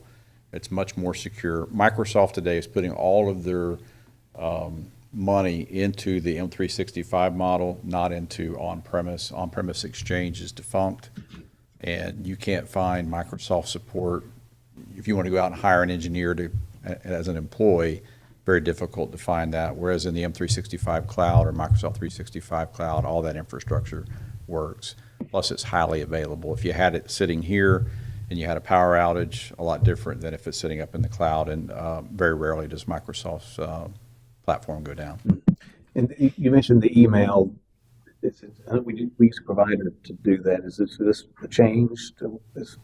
It's Microsoft 365 is email, SharePoint, OneDrive. Today, the client, I guess you said, and they're not going to do that. Yes, sir. So our users on Exchange. So today you're getting what's called hosted Exchange. Exchange is the back-end database that makes your email work. The sending and receiving is basically a database. Within the M365 platform, basically think about that engine being moved out into the cloud, but now you're adding other feature functions such as spam filtering, you're adding SharePoint, OneDrive. When we're talking about storage, one of the things, storage is not very expensive, about 5 cents a gig as an example for backing up, maybe 7 to 8 cents a gig for storage. You got to encrypt that for law enforcement, a little bit more. But some of your data you may be able to move into OneDrive or SharePoint as part of your data architecture that would reduce maybe your spend within your cloud environment today. And part of what Thrive will do with you, working obviously with IT as well, is making sure that we assist you with those type of strategies to make sure that you keep your costs down. I'm a business owner as well, so I like to spend people's money like it's my own. So that's the part of strategy that we'll bring with you. So introducing those type of things, which is going to make it more productive. And there's some data such as marketing and such as that probably makes sense probably to be in a SharePoint site anyway. That way everybody can have access to it that needs to. Does that answer your question? Yeah. Anybody else have any questions, Lacey? No. Thank you. Thank you. Anyone else like to speak? So you don't have to put a vote. All in favor, signify by saying aye. Aye. Opposed? Motion carries. Next up is number 6, boards and committee fiscal year 23-24 membership renewals. I'll pass it to Mr. LaCarrie for introduction. Thank you, Mr. Mayor. For City Council approval is the renewal of all boards and committee members for the fiscal year 23-24. Each of the members has submitted the proper renewal form and is interested in serving on a board and committee for the next year. Looking for a motion to approve the board and committee member list for fiscal year 23-24. A motion to approve the board and committee list, fiscal year 23-24 membership. Second. A motion second. Further discussion? So you and I are going to have a comprehensive land use committee meeting. One of these days. One of these days. I've been on this committee for what, 4 years now, 5 years, Right. and I've yet to have a meeting. Speaking of that, obviously our comp plan and strategic plan, all that stuff needs updated. Would that be something that Theoretically. Theoretically, yes. But the strategic plan, I'm talking to the grant coordinator about looking into. We're working on the comprehensive safety plan right now. I believe the comp plan is also being looked into. I will follow up with that information. And on that committee, which We're going to have our meeting at a bar. Well, the city clerk's gonna have to come, so. Okay, there we go. spaceship. I have to go. So there's 4 members on that, and I know that we obviously that's something that we need to obviously do with these changes that need to happen or whatever. I know that the council cannot make up a quorum of a board or committee. Is that one treated any differently? I assume not, but also they're not much of a group there, just Sal and Todd. No offense. I mean, it'd be nice to have a couple more people. Talking about the comp plan? Yeah, comp land use plan. Yeah, we're glad when we go to the bar.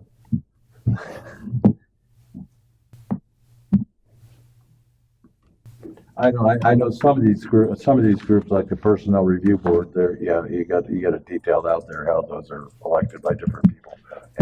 And the reason I ask on this Either one, one of the, well, it's like the Historic Board has been inactive. It's never been active as long as I've been around here. It was active for like 6 months or something when I first started, and then it died out again. I don't know. Someone tried to rekindle it, and then Pat did it. Pat did it for a little Yeah. bit. Pat Rogers. yeah. Yeah. well, let me ask you this, and while you're still looking, I know obviously Todd's on council. Let's say if I was to volunteer to be on that, and you guys were okay with that, that would be 2 of us. There's 4 On which one, hon? Which one? on the comprehensive land use plan. That would be 2 of us. That would be a quorum because you need 3, I guess, right? But can 2 council people be on one board? I thought you couldn't do that. You can, I'm trying to find it. Yeah, boards are different than committees. I actually may have it. Well, actually, we can't. Well, it says that we can't serve on boards. Actually, that's another question I Technically a had. committee. That's right, committee for that one. I can serve on committees. Yeah, That's okay. how I got away with it. Although we never had a meeting, so it really didn't matter. But Yeah, it's kind of an odd question. Well, it's not an odd question. It's just it happens to be a committee with 4 members. So what constitutes a quorum when you have a 4-member committee? well, the problem is though, if you have 3 council members on that committee, then that's technically a meeting. It's here. It depends on the committee. No, it's a meeting of the council at that point because you have quorum. That's ad hoc committee. I found the provision of that board. It doesn't address it. So If you have 3 council members, well, I've always been of the position of, when it comes to, more, like, let's take the CAC for example. I personally don't think there's an issue with having more than 1 council member on the CAC because it's an open meeting, it's advertised, it's open to the public. So there's not an issue there. You follow what I'm saying? yeah, everything's recorded anyway. Yeah, it's the same rules. So Yeah. even though you say Tom stayed on CAC, to me, there never would have been an issue with the 2 of them staying on CAC. Right. Because it's a public meeting, it's advertised, it meets all the requirements of council members meeting. So it's to me, it's not an issue, but that's more of a legal question, but that's always been my position. Well, while she's looking at that, I'll move to my other thing I wanted to bring up. So, Planning and Zoning Board has an opening.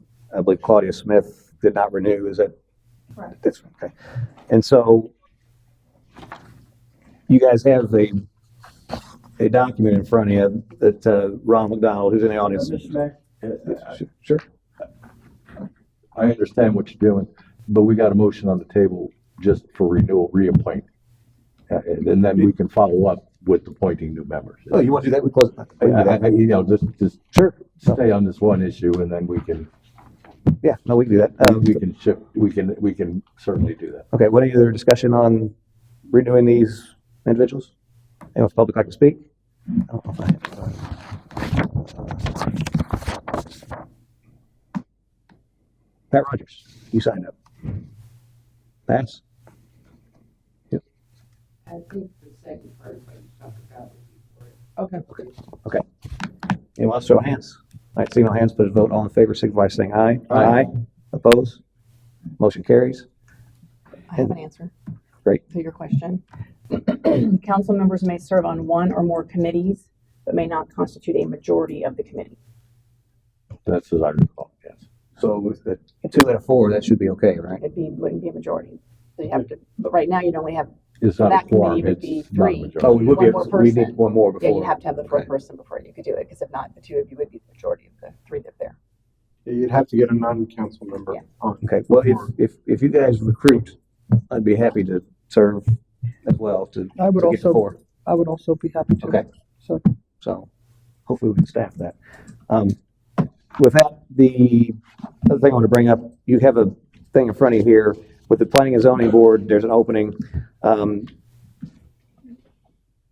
This is important because Planning and Zoning is actively engaged in going over our codes, There's things that I've advocated for annexation. That board actually does annexation plans and whatnot. That's not being done, but they've got a lot of work in front of them, and especially on reviewing the codes. So I don't want to see that set open too long. And I guess not the actual procedure itself, but kind of how things done in the past. They would maybe go before the board, and then the board would make a recommendation to us, and we do that. If we go down that route for this, that next meeting, I think, is on the 1st of November, correct? So we'll have this council meeting, we'll have the next council meeting, and then the board would meet, and then potentially they would come with a recommendation to us for our second Tuesday of November meeting to put them on, and then that, whoever that member is, their first meeting would be December. So in lieu of not dragging this out unnecessarily, there is an interested party, Ron McDonald. He's here if you want to ask him any questions. He submitted a letter. He's basically, to paraphrase, he's a real estate developer, real estate agent, broker, licensed contractor, I believe, as well. Lots of experience, 50 years of experience in exactly this type of thing. He knows zoning. I think he'd be an incredible asset. He, like I said, as he spoke earlier, he's spearheading our Port Richey Chamber of Commerce. He also sits on the CAC committee for the Pasco MPO board. It's a great asset. I think he'd be fantastic to serve on that board. Again, I don't necessarily, if you guys aren't opposed to it, we could discuss that and see about getting him in there to serve on that, so he's ready and to go for the next meeting on the 1st, or if you guys would rather wait.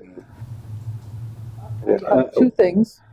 First of all, is we have two alternates, Joe Malin and Hensley. That's both correct. have. So I would think we should. The alternates should have the Sure. option to bump up. But being on a committee, I understand what you're saying about the length of time.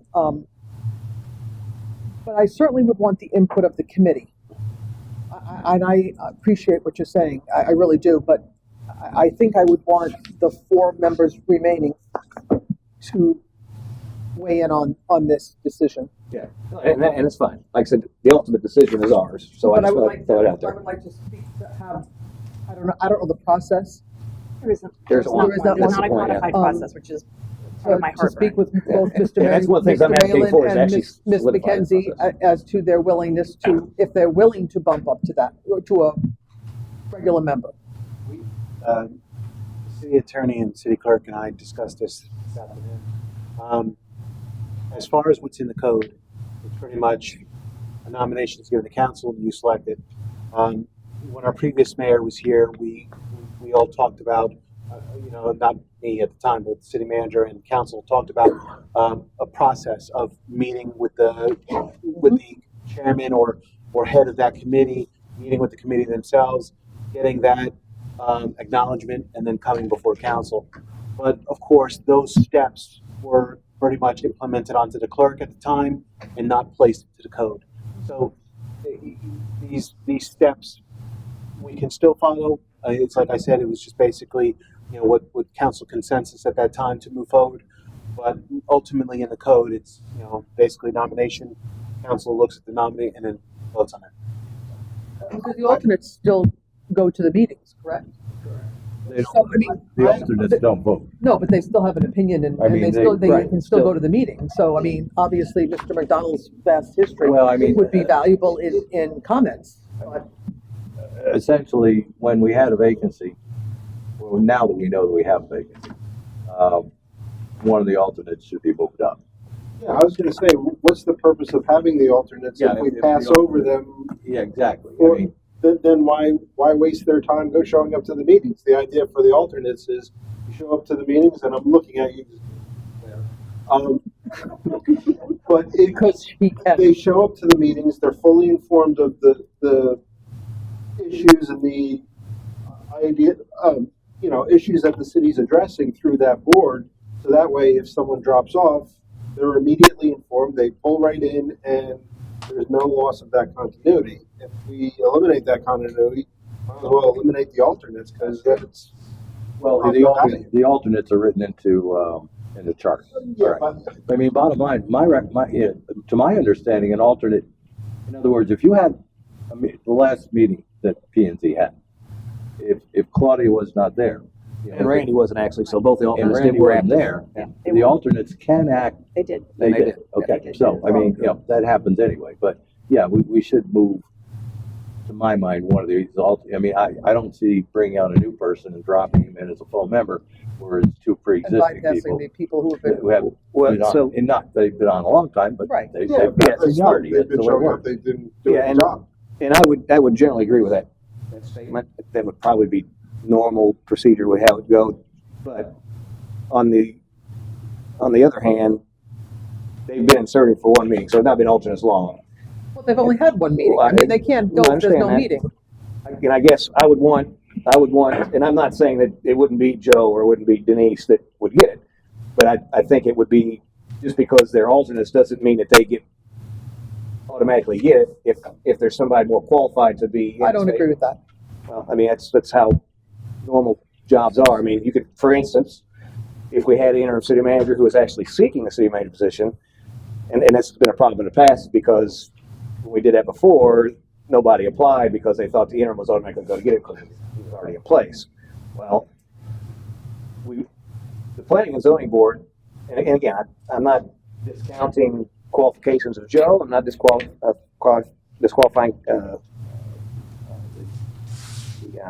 Losing my train of thought here on Denise.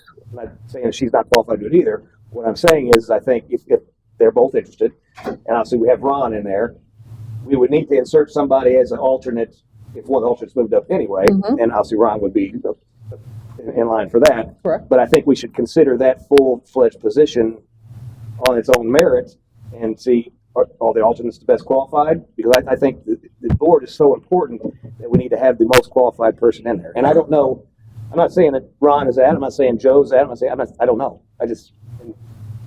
What I'm interested in doing, and I brought it up in this particular way because of the time lag I'm going to have to fill that position. And if by consensus, if you guys thought it should definitely be one of the alternates that gets it, that's fine. But we still, there's no promise that we're not going to need both alternates next time anyway. We only got technically one, one committee member, board member is missing. So I'd also like to entertain, as opposed to waiting for the board, because two of them are on the board already. So obviously the board is going to be okay with the alternates being moved up. I don't think there'd be any quorum, but we can go through the time frame to have him go through the front of the board, and actually we can open it up and advertise it and see if there's anybody else that wants to jump in there as well. Maybe there's a couple other qualified people to be And I think we considered. should, yeah. And I'm okay with that. What I was going to suggest is instead of actually going through the board, though, at the sake of time, could we set that aside for our next council meeting to actually have them come here, and anybody's interested, the three that we have and anybody else, and actually just do that appointment so that that person will be active for the upcoming November 1st. But if you guys simply want to definitely have them go before the board first, we can do that. I'm just bringing it up just because it's a very important committee, our board. It is. And they're doing a lot of work, and we don't want to lose momentum. No. And so I don't want a vacancy to sit out there. I guess my main point.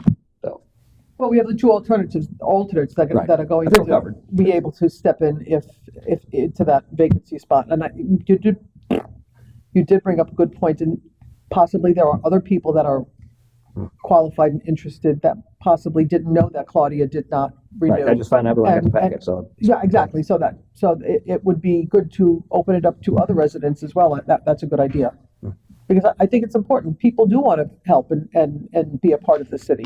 And I think we should absolutely open it up to them. and actually, you said it's an agenda item for planning and zoning to do that, right?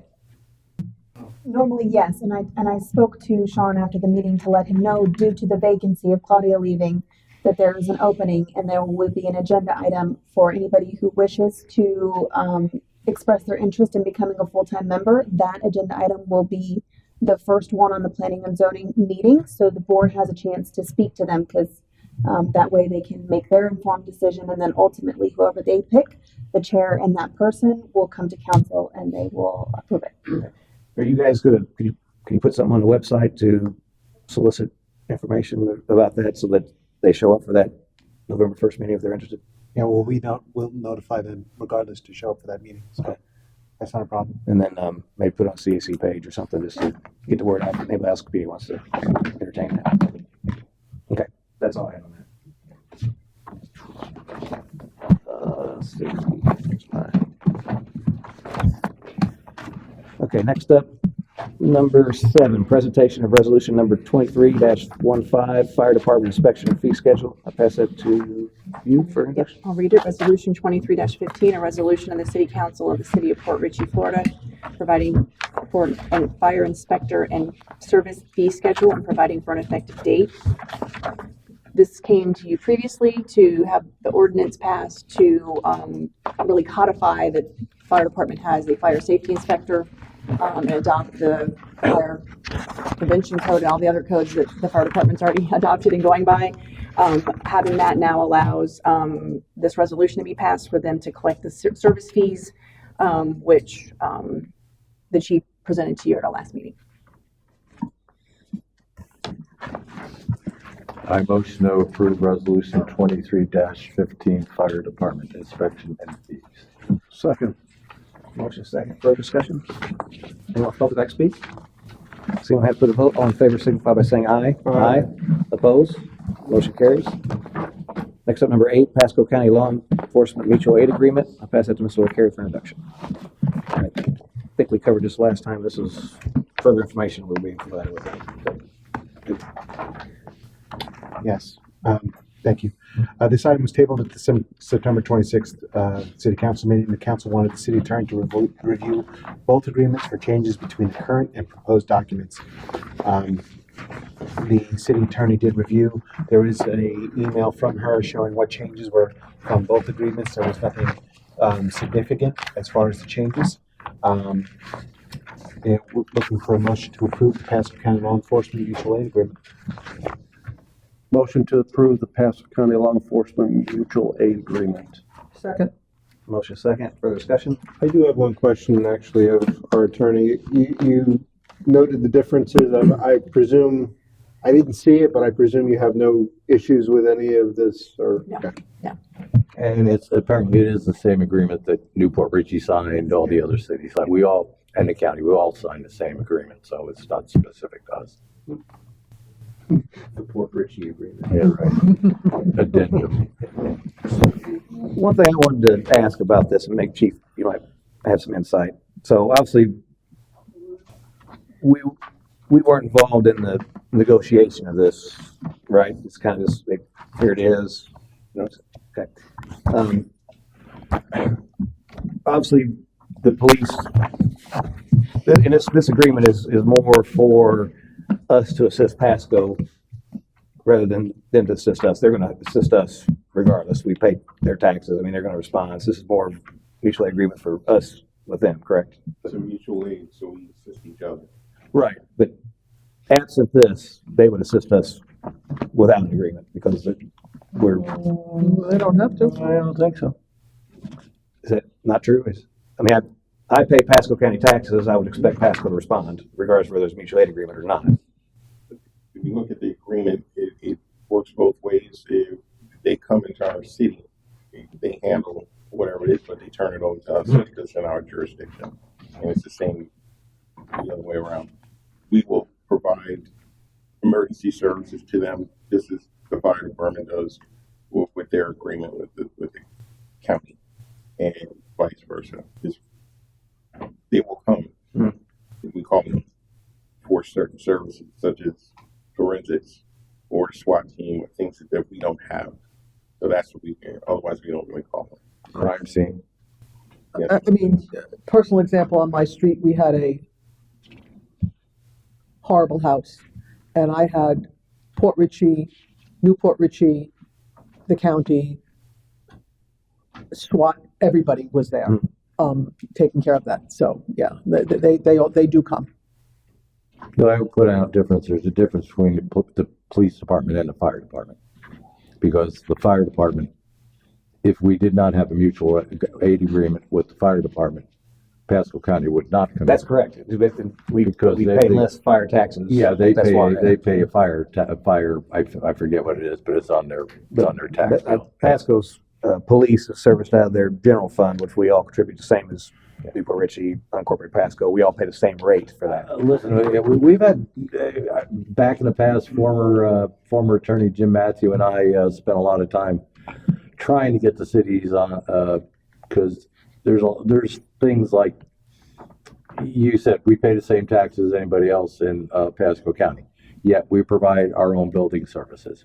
We don't get any discount for that. We should, actually, but there was some creative wording of agreements done years ago, and we don't. But so I just want to point out, fire and PD are different when it comes to mutual aid agreements. That's correct.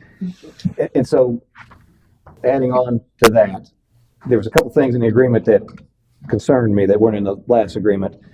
One, when it talks about the fines and fees, I believe. So, if we're say Pasco reached out and say, hey, can you guys run a speed operation up here on unincorporated Pasco? We've got to go somewhere, or whatever. We had an active campaign or something. That's just an example, maybe a bad one, but hear me out.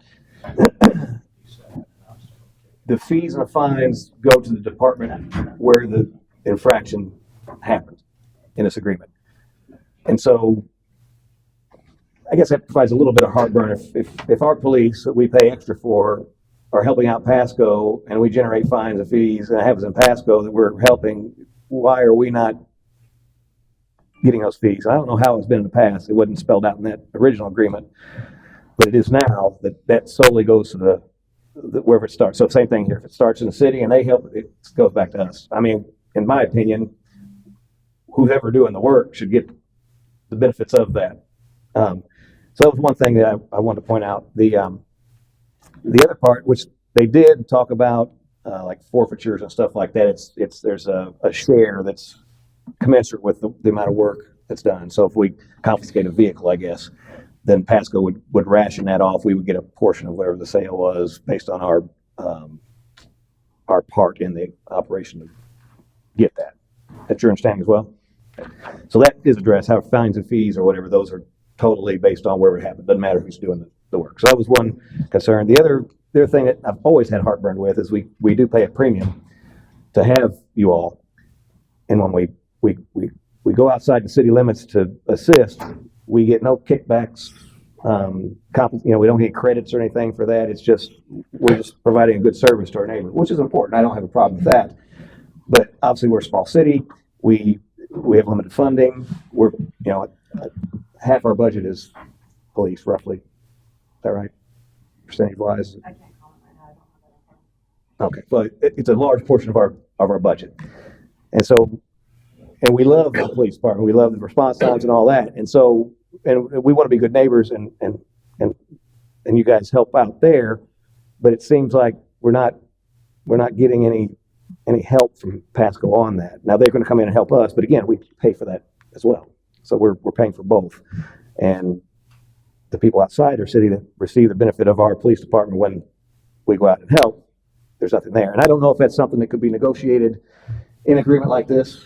Again, I don't know. We're just handed this agreement and we approve it. So, Can I ask a question? Sure.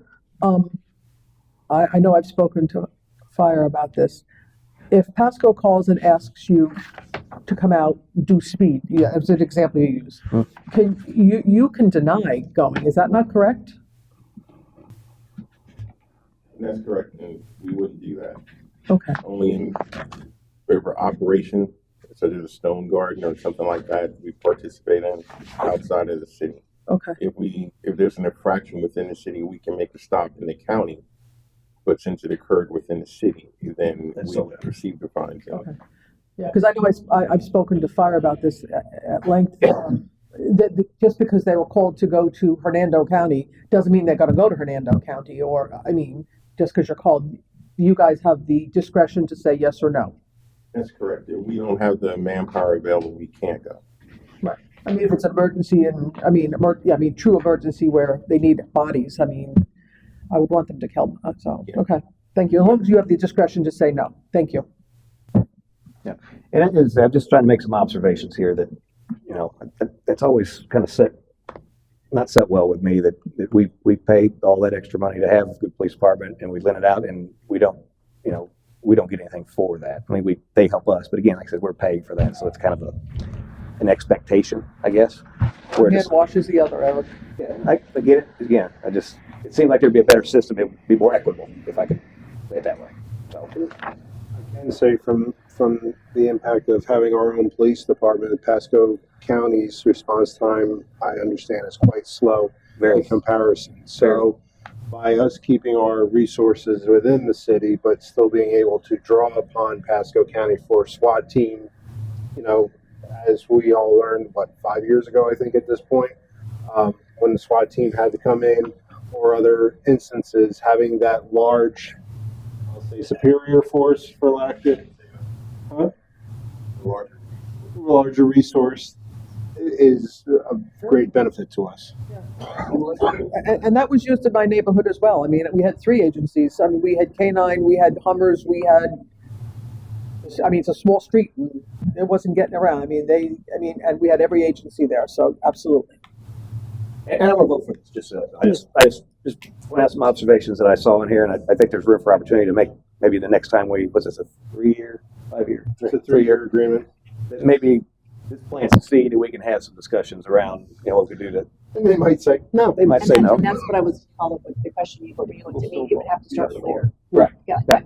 My guess is, considering the way the history of this is, they're not going to have that conversation with you. One of 5 cities that are planning it, but if you want that conversation, we need to start early. It would be interesting, I guess, in preparation for that, maybe to run some statistics on how much work we're doing outside the city. And even if this aside, I'd just be curious to see how much actually happened outside our city limits that we're generously donating. You guys get lots of good track there, right? Just for awareness. We'll look into it. Thanks. We got a motion second, correct? Anybody else public like to speak? You don't have to put a vote. All in favor, signify by saying aye. Aye. Opposed? Motion carries. And last but not least, number 9, approval of city manager employment agreement for Matthew Koppler. I'll pass it to Mr. LaCarey for introduction. Yes, at the September 14th, 23 special meeting, the city council interviewed 4 candidates and selected Matthew Koppler as a finalist for the city manager position.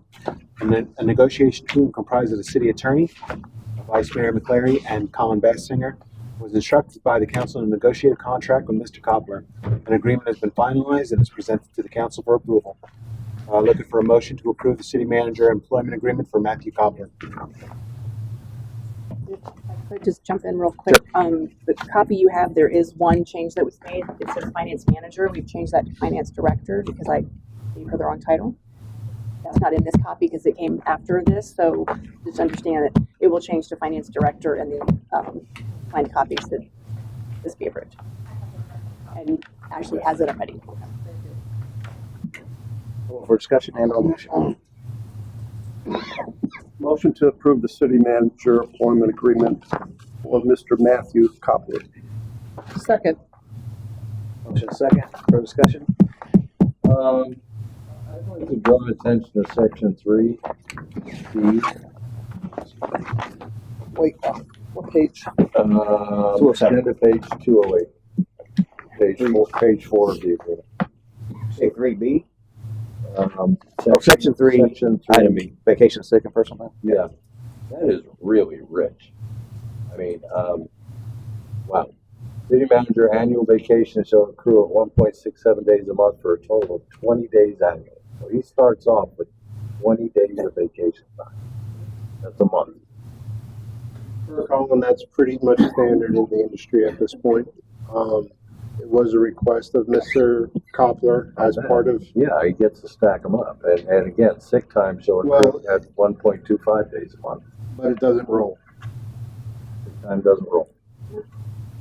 At all. He's exempt. Okay. Meaning at the end of the year, you start fresh? Well, he's limited to the employment policy that we have, so it can only accumulate 30 days within his first 5 years or something like that. So he's exempt from the conversion and sick time, convert that to vacation. So the Yeah. Okay, he's exempt from the conversion. And yes, it all does go forward. It's Yeah. payout, right? Yeah, it gets reduced. The payout's what I'm worried about. Correct. So he's limited at He's payout. limited, I think that's Okay. for the. Okay. Because again, once upon a time, the city manual, the employee manual was part of code, and it was up on the website on meeting code.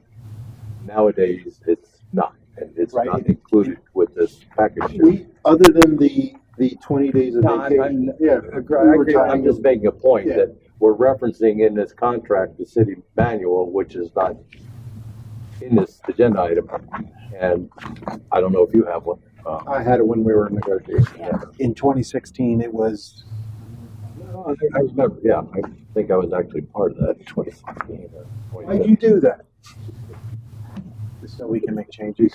Because if you wanted to make the most minor change, Yeah, you had to actually redo the ordinance. Makes sense, I agree. Yeah, yeah, but it's still, it was also part of the deal where no changes could be made to the city manager or the city manual without our approval. Whatever it was, it is. Conceptually, the idea was to tie him as much as feasible to the city employment manual. So he goes by the same criteria and requirements as any other city employee. Thanks for working on that, Todd, with them. Yeah, thanks for your time and effort in that. I think we Oh, thanks Nancy and Colin and everyone else. I just pontificated and I'm good at Yeah, that. but you did it for free. I know. No, $311 a month, thank you very much. No extra funding. And I did notice that there is no car allowance like was. It is strictly Mileage outside tied to mileage. Thank you for that. Yeah. It's always been one of my picadillos. The only other item I'd like to talk about is section 2, page 206. Nancy, if I'm correct, have we confirmed a actual start date? Yes, that is the other. I knew there was something else in the actual copy that is here to be signed.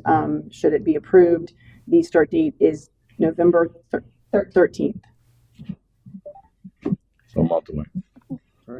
We, I was looking through here about, and maybe it's happened somewhere else, but as far as living inside the city, how far out you can go. Right now, it says he has to live inside the city, but he can live outside of the city with council approval. So we've retracted the 10 miles that we had before. Is it 10, was it 10 miles or 5? It was 5 miles for Mr. Duke. That is now gone. It is up to discretion of council. However, Mr. Koppler has said he wants to live in the city. That is his intent. The reason we left it flexible is because there may not be a house available by November 13th. So we may need to work with him a little bit on that. So the intent is he's a little inside the city. His intent is to live, and it's council's discretion whether he lives outside. Which is in the chart. Yeah, it tracks the charter. Very good. Is there a motion? But there is Motion. motion been seconded. Gosh, sorry, Ben. Are ready for comment. Anybody like to speak for the public? No? Okay, seeing no hands, put the vote. All in favor, signify by saying aye. Aye. Opposed? Motion carries. Moving on to old business. Anybody have any comments on old business? If not, I actually do have quick questions on the garbage pickup. We talked about collecting language from municipalities. Have we made any headway on that? We have language that we can present to council to start discussions on that. I wasn't sure if that was an item that we immediately wanted to bring or introduce when Mr. Koppler arrived. I read something in the paper that this was brought because of what Newport Richey did, and Newport Richey's under a lot of fire for this. They're screaming down there. Yeah, they're under a lot of fire, a lot of legal fire because of going with one company. So I think we might want to just put that on hold for right now and see how that shakes out with Newport Richey. That's See my how their opinion. lawyers do, and then we'll worry about it. I mean, there's a lot of screaming going on down there. It's been brought up here in the past, and a lot of pushback from citizens, a lot. Yeah, a big concern, just to give you a little more information on that. I've been watching that with their council meetings when they discussed it and whatnot. And there is the one provider actually that does cause some angst with folks. One of the biggest issues that they had was the methodology on to collect it, and their initial what they really wanted to do was add it to the tax bill, and there was a lot of upset people with that. I think they've ended up now they're going to put it on their utility bill. That was a lot of angst there, but so the utility bill, and part of the reason I have alarm is, let's say somebody comes here once in a while and it's a vacation home, and you're here once in a while and you don't really need garbage service. Well, by putting on ad valorem, you're going to be paying that garbage service for the user or not, even if your house sits empty, no garbage. So there was some instances there. I think there was some pricing and stuff on some commercial stuff that they talked about, but there could have been probably some. I don't want to say they didn't involve the public, because of course they did, but some of the comments were that this is kind of being sprung on us or whatever, and so I don't know the dynamics behind that, but obviously using them as an example is great that they went through that, because hopefully we wouldn't make any of the same mistakes that they might have going through that. I think it's something we need to entertain. Again, going back, the reason it was brought up, just to correct you, was not because Newport Richey was doing it. Matter of fact, I didn't even realize that Newport Richey was doing that until I'd heard about that after I brought it up. And I actually asked Chopper when I was talking to him at the Fulton League of Cities conference about that. He said, "Oh yeah, we're doing that there." And, we kind of shared some of that stuff. So the reason I brought that up was because of the mulch, Right, mulch I with know. the brush pickup. We're trying to keep that without having to add tax rate. Maybe we could find some synergies within a single carrier contract type thing. So I would encourage you to still take a look at that, like I said, whether it comes to fruition or not. Again, if we sit back and wait, that's just lost opportunity that we could possibly find those synergies to help pay for that for the residents. We talked about the golf carts. I have one. Go ahead. Is it still the intent to issue the bid package? I know you've been meeting with the engineers and, we're in line with the bid package. Are we still issuing the bid package at the end of this month, or is my head going next month?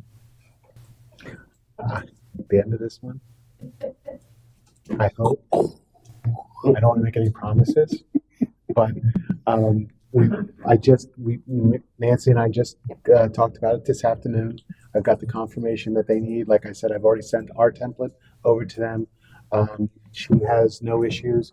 The thing is, we wanted to involve legal because, like we discussed before, I had to have one more conversation with the finance director, is that because we've got two separate projects coming from separate funds, we want to make sure that the one contractor, and we all agreed on this, that we want it to be one contractor, will definitely, separate the invoices as they move forward. So that's just some clarification I have to do with her when we get approved, but I will be talking to them very diligently in the next couple of days to move forward. But they were just waiting for that one clarification from legal. From now that I have that, they will know that first thing in the morning, and we will move forward. I will keep council apprised as we get closer, and I'll try and keep your head on your shoulders. Thank you. On the light, This close to Halloween. the light code discussion, I believe that Veronica had reached out to one of the. I thought that was resolved. I'm sorry, go back. That's what I was going to ask about the lights. We were talking about possibly putting light code in place for the one complaint on Miller's Bayou. I thought the one neighbor said, "I'm sorry," and then I thought it was resolved. That's been resolved? That's being resolved. Yes. I mean, from council's direction, we didn't even want to discuss it all at the time, so it's So we can take it off the list. We could take it off the list if you. Take it off the list. Take it off. No problem. Yeah, that's kind of what I want to get at. Yeah. We don't. yeah, we took something off the list. Okay. And then on the Nick Park grant fees allowance, staff and city attorney researching, have we got any? I just saw that myself. I don't know what I'm supposed to be researching. I apologize. Yes, it's one of the many things that we're going to It's on look our list, into, and okay. this is between the clerk and the city attorney. It's on the list of things that we have to do, Okay. but we'll discuss that. It's on the pile. Yep. So, We'll get to it. but it's pretty much looking at the What can we ori- charge? the mixed part agreements that we have and with the grants that we've received to see if we're allowed to collect fees moving forward. So, but Get them to me, I'll be happy with And that. then using government, like, what ARPA funds or what funds to fix the boat ramp, or are we allowed to do that if we don't charge city residents? Well, that all came into the, right? We took that off Somebody the- said, yeah, we I took don't know if that it was off. in the meeting or after meeting, but somebody mentioned something about, we were talking about not charging city residents to use the boat ramp, but charging all others. But are we legally allowed to do that if we use certain funds to fix the boat ramp? And I think that's what they need Okay. to give out that documentation to me so I can look at it and see what we've agreed to or not agreed to. As of right now, that's off the ARPA list. The next park is off the ARPA. Okay. We took that off last meeting. and we talked about paying for Pasco being an option. Yes. And I apologize for jumping around. The street light corner of Wilkins Bay, it's waiting to install a light post. Did they give any kind of indication when that might happen? I sent Public Works out there today to see if it's installed. We're just waiting for them to put it up. The contract and everything has been signed to get it up there. We're just waiting for them to do it. So we check constantly to see when it's going to be on there. As of right now, I don't have confirmation. When I do, I will definitely let you know. Okay. And take it off the list. And then this is a necessary little business kind of on our reports here. And I promise this is the last thing I want to discuss. I figured since we didn't have a CRA meeting, I could fill your time a little bit. On the code enforcement, they added the aging cases. And this is kind of where I tied in old business because there's some old cases out here, greater than 9 days at 51. To me that, and actually I want to see if we could expand this a little further if it goes to greater than 120 days and actually just keep doing, don't just cap it at 90. The 51 over 90 days, that seems like a lot that goes on that. Is there some insight that maybe you could provide into type schedules for all court cases that are just taking that long, or? Without having the info in front of Right, me, sure. I'd say the majority of them are in that bucket somewhere in between going from a notice of violation through the mail system into citation going into the court system. So somewhere in there, without having it in front of me, that's pretty much where some of those fall into. And then there's some that we may extend a couple days. Oh, they're going to pull a permit. So we'll leave it open until the permit is pulled or at least applied for, then we'll close it. So some of those without, like I said, without having the information in front of me, that's pretty much where some of those are. And do you feel like it's fairly normal, or does that seem high, or is it about right? I guess. Could be. Yeah. I mean, I'm going to say 50-50 right now because we are getting a lot more cases going to court. I think you have 10. I think there's 10 Thursday. 10 This week we have Thursday. 10 arraignments. So it also depends on what happens. So Yeah. arraignments, the first time the person's brought to court, they may resolve it right then and the case is closed. Many of them don't. They say they're not guilty plea, it gets set for another hearing. If they hire a lawyer, it takes even longer. It just is a long process. And the court's not every day and every Right, week. sure. That's like, like the last time we went, which was a month ago, the two that got set for trial are set till the end of November. So it's just it's a slow process. There's a lot, because we're not the only one, obviously, in that Sure, right, system. no doubt. So it's a lot of cases that the judge has to go with. How many get resolved when they go to court usually? I mean, percentage wise. It really depends. Every month is different. I would like, usually it's most of them. Most people come in and and they may be a little upset or not agree or don't like it, but they agree and pay their fine. Obviously, some do not. And those get set for trial. Is there any quicker way to do this, like an arbiter or something like that, that we could resolve these issues quicker? You can have a special magistrate, which is a whole completely different process. The special magistrate, the city pays. So it would be, you want him once a week, once a month. You'd pay him or her per hour. So you could possibly have it scheduled more often, but you would expend more funds in the front doing that. Are you involved in that? That's a little bit different. Usually that works that code would present the case to the special magistrate, and then the person who the citation's been issued against would present their case. And So that you wouldn't necessarily. I would be kind of, I can help code from the background. Right. I wouldn't usually present in that. That's the Okay. way your code's written. So it would be, because we pay for your time to go to court. Right. I mean, so it would be theoretically less money. In the past, we had magistrates, that was problematic. But don't we have it for the red light Sorry. cameras now? In the past, we had magistrates, Yeah, you said? yeah. Long time ago. Why don't we do it again? We're doing it for red light cameras Yeah, now. red I light think. cameras, I say we Yeah, do. what red light cameras is a whole different ball of wax. Many cities use special time. We're actually, Why don't we- we're talking about this kind of behind the scenes to bring you kind of a full. Oh, okay. I'm sorry. No. I apologize. You're ruining the surprise. the ending to You're the ruining the surprise, yeah. We're trying to get enough information to kind of give you the pros and cons and the Okay. options. Oh, good. Well, then continue Oh, on. Carry on. All right. Carry on. Let's get going then. Surprise. I'll act surprised when you bring it up. Actually, I appreciate the consensus, so, yeah, we can definitely move forward with that. Yeah. We were hoping to have this conversation at a later time, but Yeah. we I can think move that's it what along. prompted it is just the time involved. Because we're just so darn efficient, Yep. waiting for our bid packages. Ooh. Ow. I told you I'll look out for the head, it's all right. You can blame me. So, and I just noticed that on here, it says total court cases 10. So of the 51, there's 10 are court cases. Or I guess the other 41, there's probably some maybe pending court cases that are about to happen. Is that? Yeah, and they will be, and that's kind of like where we're going with the magistrate, because right now, we have a date from Pasco County that this is the drop dead date. From that date, it'll be on the court date, 60 days, 90 days down the road. So in between that, we're kind of in limbo. So if we do a magistrate, we can be on this date, and this month we got this going. This month we got this going. And instead of having such a lull between it by using the county, we can have a magistrate sit here 1-2 times a month, whatever, how many ever cases they can hear in a day, and we can set it up. So yes, a lot of that, some of those are NOVs going to citation, some of those are pending court cases, November, December. Now, I will say, if we do, again, it's up to the new city manager, but if you do hire a new code enforcement official, you're probably gonna have a hell of a lot more code cases.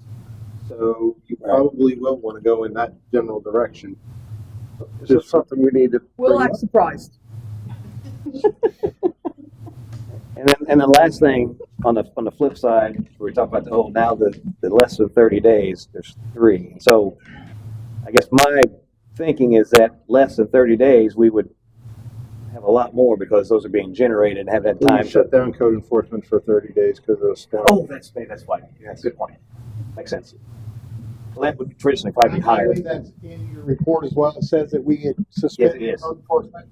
Yeah, and It we was. still have done that for anything outside of storm related and boats, trailers, and trash and debris. But anything that is outside of signs, anything that pops up out of the place, we're still writing those. So we are going to start back up again, probably within the next 7 to 14 days. So that will be coming back. So those numbers are going to climb. Thank you. Appreciate that. And thanks for adding that on there. It's helpful. Move for a motion. Motion to adjourn. Second. Motion second. All in favor, signify by saying aye. Aye. Meeting adjourned.